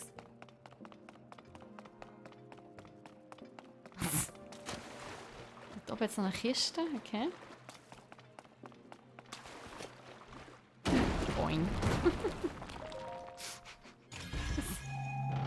Also, sorry, ich muss schon ein bisschen lachen. Es ist schon sehr interessant, das. Also, mit dem Stein. Also, ich meine, ich habe es ja gewusst, aufgrund von den ganzen Trailers und so, aber es sieht halt schon sehr weird aus.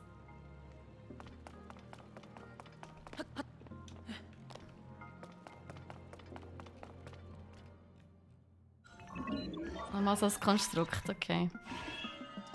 Was, dann schießt es so noch ab? Aha, nein. Jetzt wollte ich sagen, es schießt nach uns, aber anscheinend nicht. Oh.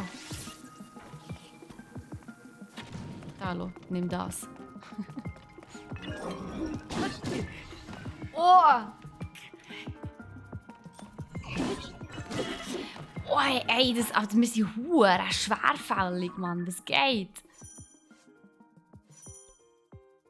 Wo ist mein Food? Da ist mein Food, hä?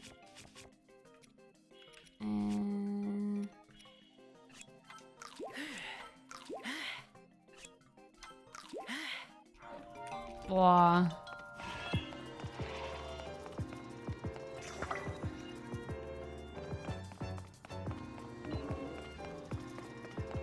Also es schießt auch noch nach uns, das auch noch.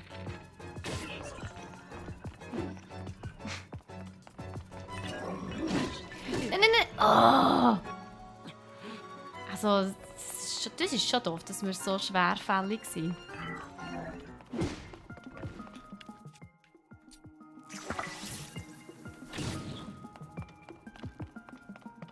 brennt eben gar nicht wirklich. Das ist noch ein bisschen doof.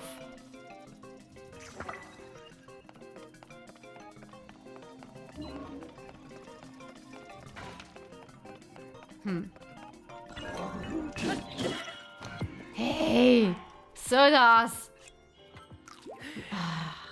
Das ist doch... So Müsmauchen ist das. Hey Nico. Ich will mal da rauf. Vielleicht ist etwas da oben, das mir hilft. Oh! Ah! Ja, das wäre noch praktisch gewesen, wenn wir es vorher gewusst hätten. Und was zum Henker ist das?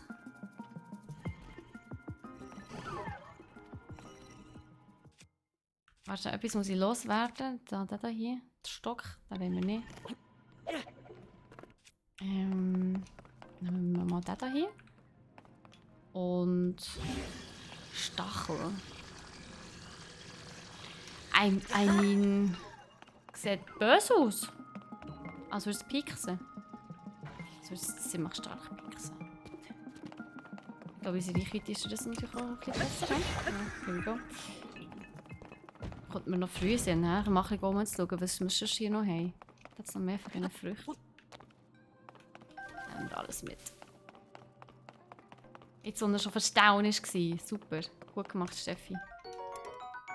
Jetzt haben wir den Konstruktbogen. Alpha Elite Konstrukt Horn. Lässt sich sicher auch sehr interessant zusammen basteln. Einen von diesen Bogen können wir eigentlich forttun. Ich will nämlich den hier. Yes, danke schön. Da ist noch viel. Den können wir mitnehmen. Also, dass wir so wenig Platz haben in unserer Tasche, ist auch mühsam.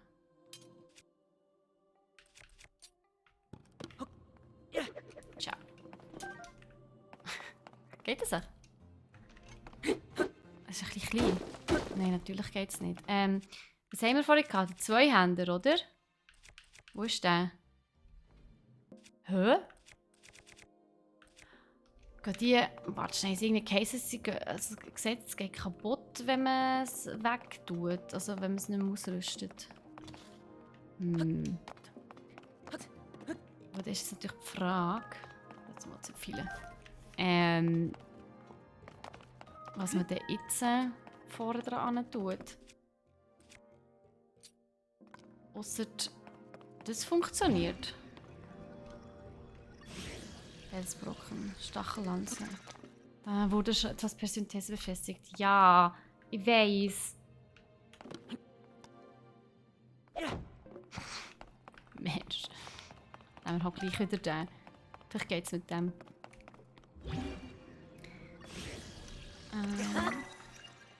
Ja, aber der ist auch so klein. Aber es geht. Okay, gut. So, und jetzt raus. Immerhin ist es irgendwie gegangen. Es ist, glaube ich, noch so ein bisschen herausfinden, was wenn funktioniert. Andere wären da noch stundenlang am Kämpfen. Naja, würde ich jetzt auch nicht sagen. So stark war es auch nicht gewesen. Und es hat ja genug Möglichkeiten. Und ich bin auch genug oft gehauen worden, bevor ich es geschnallt habe. 2-mal, Mann. Voll schlecht. Hey, kann es sein, dass die Sonne ein bisschen rauskommt? Das ist nicht gut. Ich habe schlecht Wetter gebucht für das Wochenende. Ich wollte ein bisschen zocken.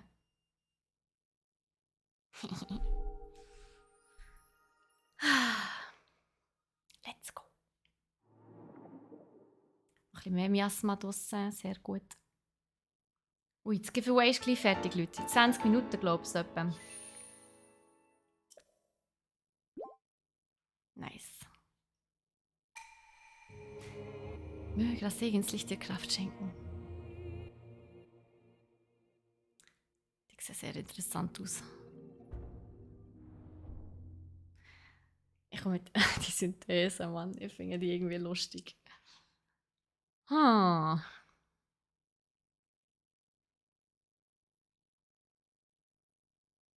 Okay. Also schon das Stadtgebiet ist irgendwie echt groß. Meister Link! Salut! Ich bin hierher gekommen, weil ich vergessen habe, dir etwas zu überreichen. Aha. Hier, bitte sehr. Oh! I know what this is. Aha. Eine Batterie. Von einem Konstrukt erhaltenen Gegenstand. Das Design soll es ermöglichen, dass du die Batterie am Gürtel befestigen kannst. Es handelt sich dabei um eine Batterie. Du wirst sie benötigen, um die in dieser Region üblichen Werkzeuge zu verwenden, die Sonar-Bauteile. Genau hier gibt es aber leider keine Sonar-Bauteile. Ja, super. Danke für nichts. Good luck, Sebel. Good luck. Geh weiter und sprich mit einem der Konstrukte am anderen Ende der Höhle dort. Welche Höhle? Ist das eine Höhle? Okay. Von ihnen kannst du mehr über den Umgang mit Sonar-Bauteilen erfahren. Aha. Bitte nutze die Batterie, die du von mir erhalten hast. Okay. Ist gut, lass ich gleich einrichten. Aber zuerst... Bombs away. Das ist cool. Das macht immer noch Spaß. Fü, voll viele. Das sage ich auch nicht, nein. Jetzt muss ich aber schnell schauen, dass ich das Teil hier, das Stempel da wieder wegnehme. Gut, das hat sich jetzt erledigt.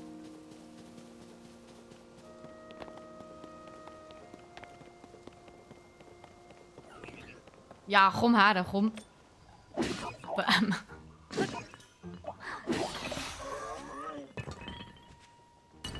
Das Einzige, was ich nicht so cool finde, ist, dass man wirklich sehr, sehr schwerfällig ist mit dem riesen Klotz an Felsen vor dran. Das ist die Höhle, hä? Okay, okay. Ich nehme den anständigen Weg. Ist gut, ist gut. Auch wenn es hier keine Erfahrungspunkte zu sammeln gibt, aber... Oh, die bekämpfen sich gegenseitig. Finde ich auch nicht schlecht. Ausser sie sind natürlich auch... Sie sehen hier so, hä?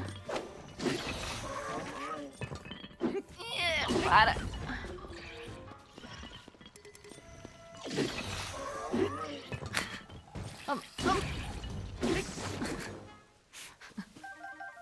Oh Mann. Habe ich jetzt eigentlich noch so eine Axt? Hä, wieso habe ich so viel von denen? Ah, das heisst jetzt anders. Ach so. Oh Gott. Ja, super. Ja, das habe ich schon immer wollen. So eine tue ich noch vor. Ich will nämlich eine Axt dabei haben. Die sind für Fernangriffe eigentlich echt cool. So. Steinfresse, okay. Ja. Du musst das Zeug ein bisschen ausnutzen, oder? I mean, wait for it. Kann ich da... Schau mal. So Sachen.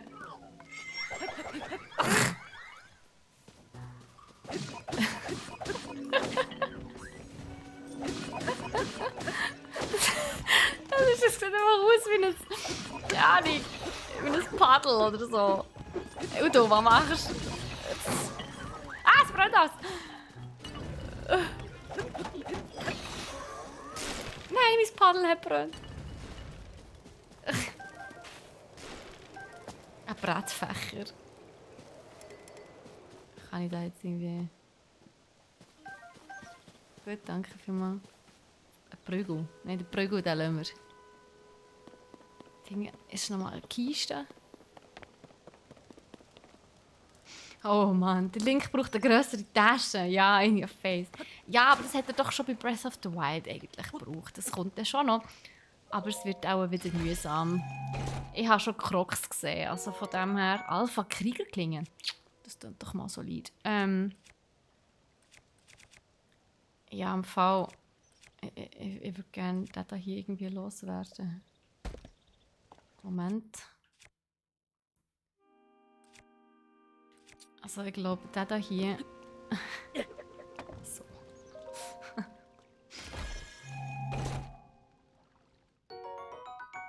Yes, danke schön. Nehmen wir. Klatsch.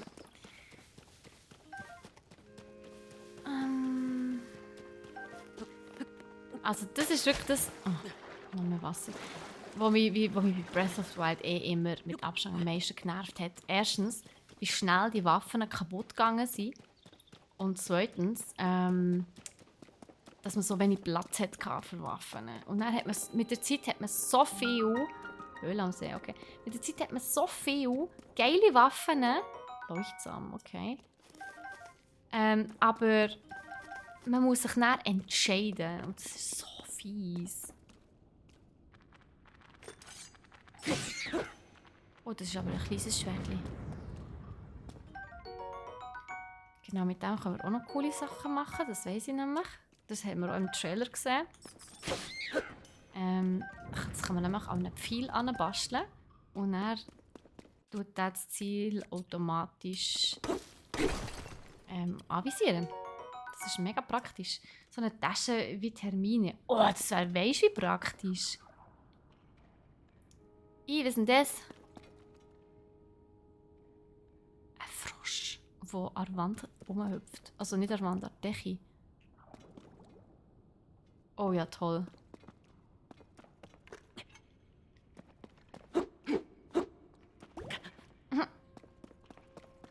Die sehen mühsam aus. Riesenleuchtsamen, aha.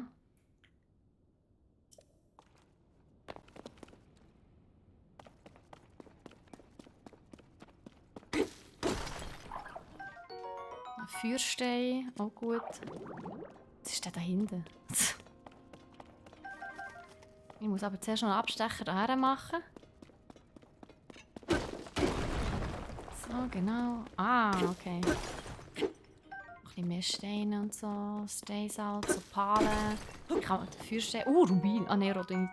Kann man teuer verkaufen. Bernstein, auch nicht schlecht. Immer alles mitnehmen. Die Sachen sind nämlich wertvoll. Es gibt viel Geld für das.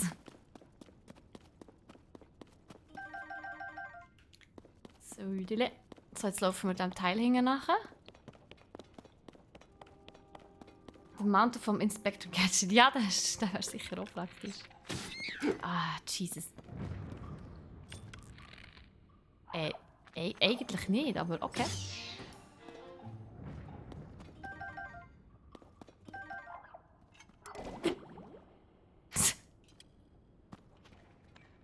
Das Viech, hä?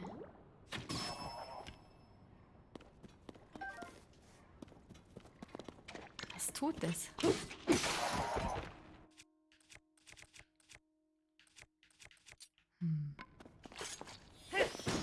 Oh, Puff. Jetzt ist das Wort Majoi-Signum. Dieses schwach blau schimmernde Gegenstand hat die mysteriöse Höhlenkreatur Majoi. Majoi. Also Mayo. Mayonnaise, okay. Sein Anblick verleitet zu mehr davon zu sammeln. Es sieht schon hübsch aus, muss man schon sagen. Ja, wie ein Schneeflöckchen. Ich sehe, Steffi ist eine kleine Horterin. Hey! Oh, wir haben ein Gewand bekommen. Finally laufen wir nicht mehr halbnackt rum. Das ist doch auch schön. Okay. Also ich bin nur bei Zelda Horterin, sonst nicht.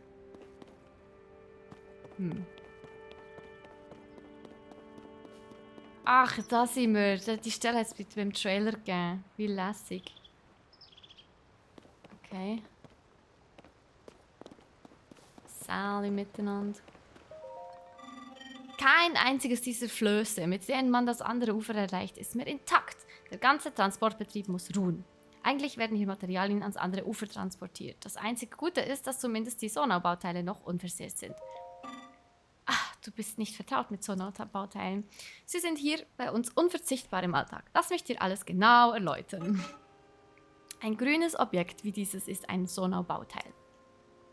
Diese hier etwa nennt man im Genauen einen Ventilator. Versetzt man ihn einen Hieb, beginnt es Wind zu erzeugen. Vielfältig und vorteilhaft. Es gibt etliche verschiedene Sonaubauteile, die allerlei unterschiedlichen Zwecken dienen. Der Einsatz von Sonarbauteilen erfordert gewisse Mengen Energie, also Batterie. Genau. Du hast bereits eine, das freut mich sehr.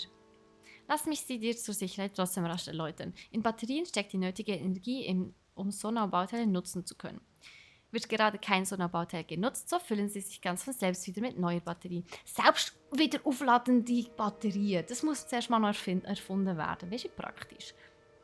Außer damit werden Solarbatterien. Fair.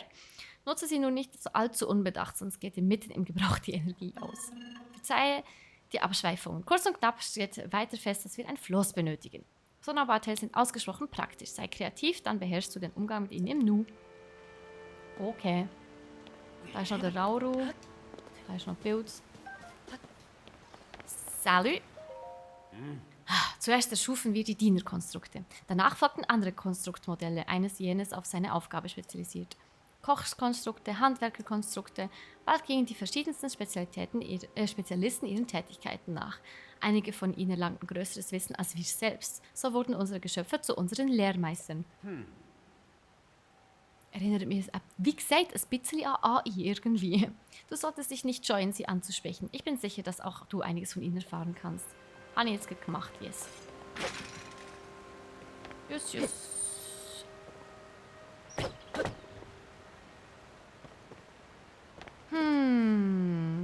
Also, bauen wir ein kleines Flösschen. He? Da haben wir ja genug Zeugs. So. Nein, ich will eigentlich nicht. Amiibo. Das sehe ich erst jetzt. Mein Amiibo ist leider noch nicht da.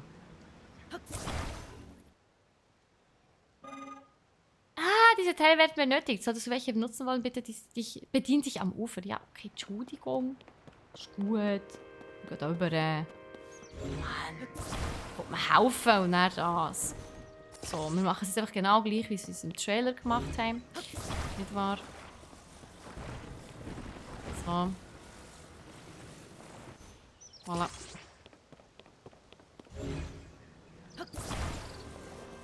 Ups.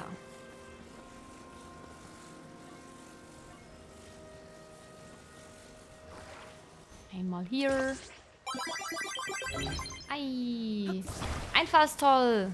Danke vielmals für den Follow. Herzlich willkommen bei uns. Ich hoffe, es geht dir gut. Hast du auch schon Zelda spielen? So, einmal hier. No.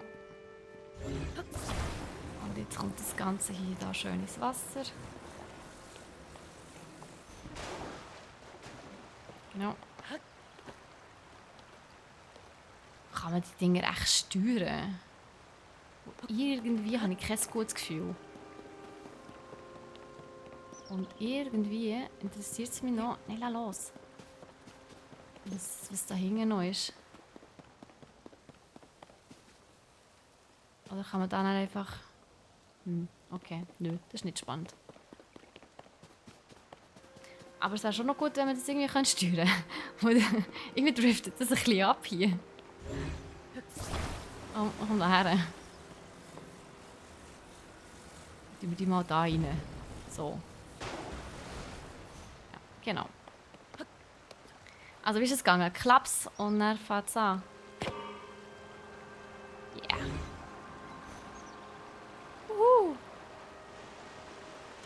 Oh. Aber steuern kann man sie nicht wirklich. Einmal off.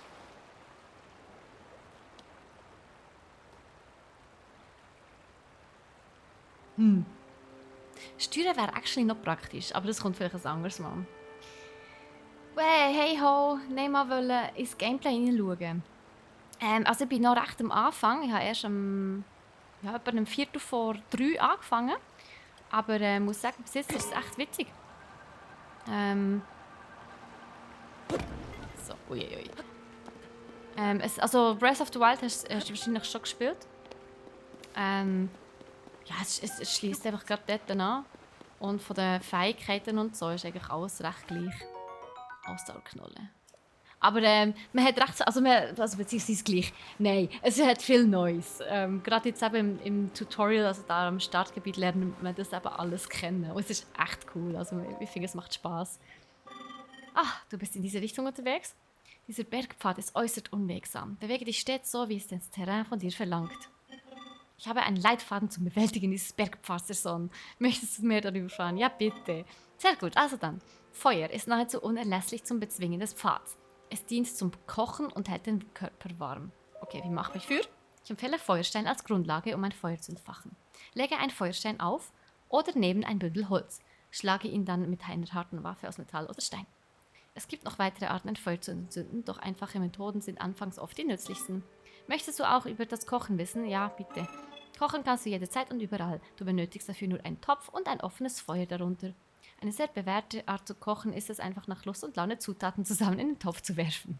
Auch ein sorgfältiges Auswählen der Zutaten ist möglich, um Gerichte mit verschiedenen Wirkungen zuzubereiten.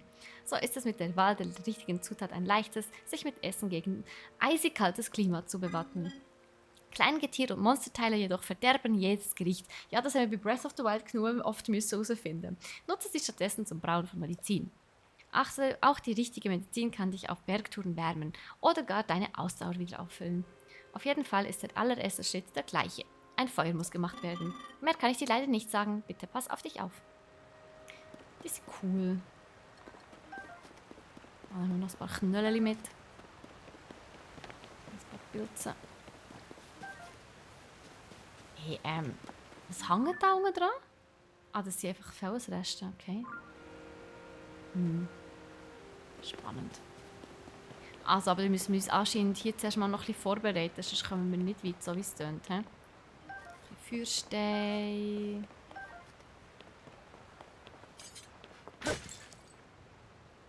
Das nehmen wir mit.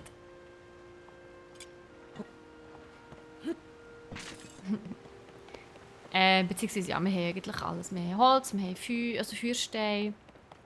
Ich würde sagen, wir laufen einfach mal los. Der Rest kommt dann von allein. Ui.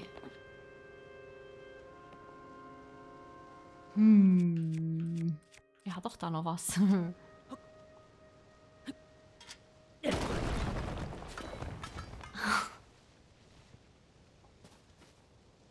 Oh no. No, no, no, no, no, no, no, no, no, no. Oh, I knew it. I knew it. Ah. Why?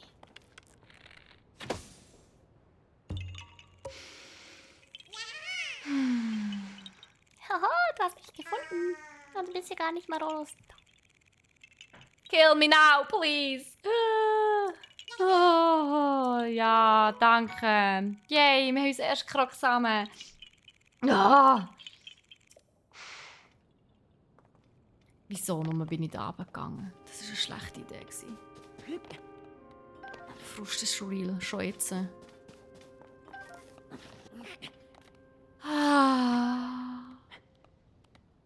Das wollte ich nicht wollen.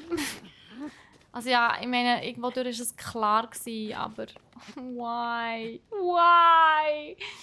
Wieso? Breath of the Wild habe ich gespielt. Tears of the Kingdom sieht in den Trails recht nach viel Puzzles aus. Das stimmt, aber irgendwie cool. Es hat wieder mehr Dungeons, das finde ich auch schön. Ich habe Titanen bei Breath of the Wild, to be honest, nicht so gefeiert. Ja, sie haben irgendwie zu wenig Dungeon-Feeling gehabt. Also aber zu wenig so ein bisschen Puzzle, zu wenig Zelda-Style halt einfach. Salut. Ja, ich bin ein bisschen schwerfällig, I know.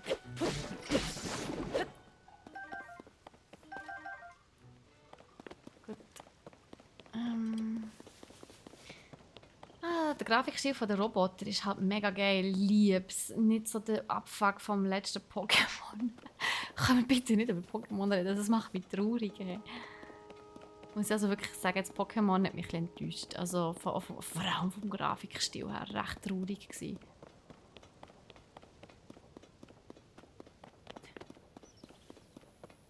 Was ist denn hier, sehe ich's?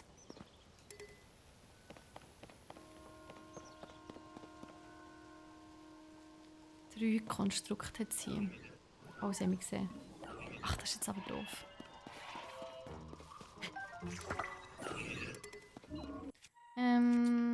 Greifen wir doch wieder zu dem.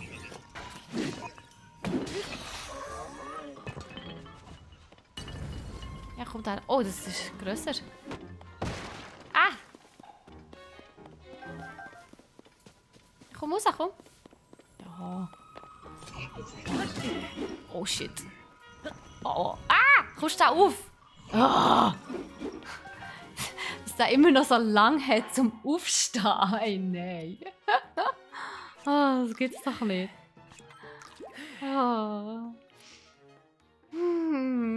Ja, nur noch 7.638.000 Crocs, genau, so sieht es aus. Ja, ich weiss, ich sollte das eigentlich shit wieder kreativ werden, aber irgendwie habe ich nicht so Bock. Warte, das ist falsch. Nee. Komm. Okay, eins ist down. Shit, das nervt mich am meisten, das Riesenviech hier. Ja, super, das wird mühsam.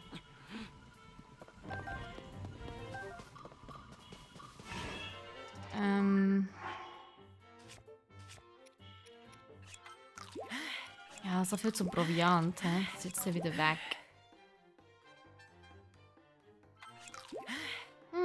Ich nehme auch einfach, jetzt einfach mal, ich nehme euch jetzt einfach mit in Feierabend. Ach so, ja, mach du das, Smogel. Du hast recht. Du hast absolut recht. Oh nein. Um Himmels Willen. Das wollte ich wollen, genau. Kann ich das... Das geht nicht. Schade. Okay. Das da hier geht aber... Ah, Jesus. Oh, okay, mit dem geht's nicht. Okay, ich probiere nicht einfach davon abzuhalten. Nein, nicht! Scheiße. No! Jetzt bin ich gleich schon das erste Mal gestorben. Oh Mann! Ja, mach. Jetzt muss ich sicher von vorne anfangen.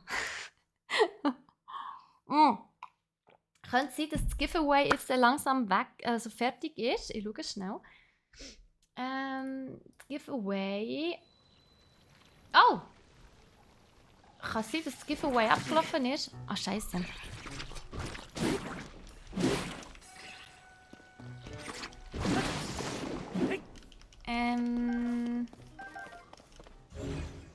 Yes, hey, das Giveaway ist weg. Also weg, ist fertig.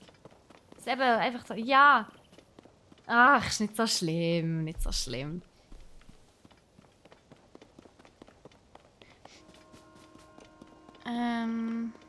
So. Ich glaube einfach mehr, dass jetzt alles wieder da ist. Aber das ist okay. Ist schon fertig. Genau, das Giveaway ist fertig. Es ist ja auch schon 10 vor 5 Uhr. Das waren die ersten 2 Stunden, Leute. Es ist noch nicht wahnsinnig viel passiert, aber das ist, glaube ich, normal bei diesem Spiel, weil man halt effektiv vor allem irgendwie 200 Stunden oder so spielt. Von dem her, ja. Hey, ich kann euch gar nicht mehr viel mehr zeigen. Ich hätte gerne eigentlich euch noch mit in den Tempel der Zeit genommen, aber das ist anscheinend erst so nach 3-4 Stunden Spielzeit, wenn überhaupt, dass man dort in den Tempel reinkommt und das Zelda nicht dort wird sein, das wissen wir, glaube ich, alle. Oder das ist einmal klar. Darum würde ich sagen, ist schon fertig? Ja, es ist fertig. Ich würde sagen, hey, merci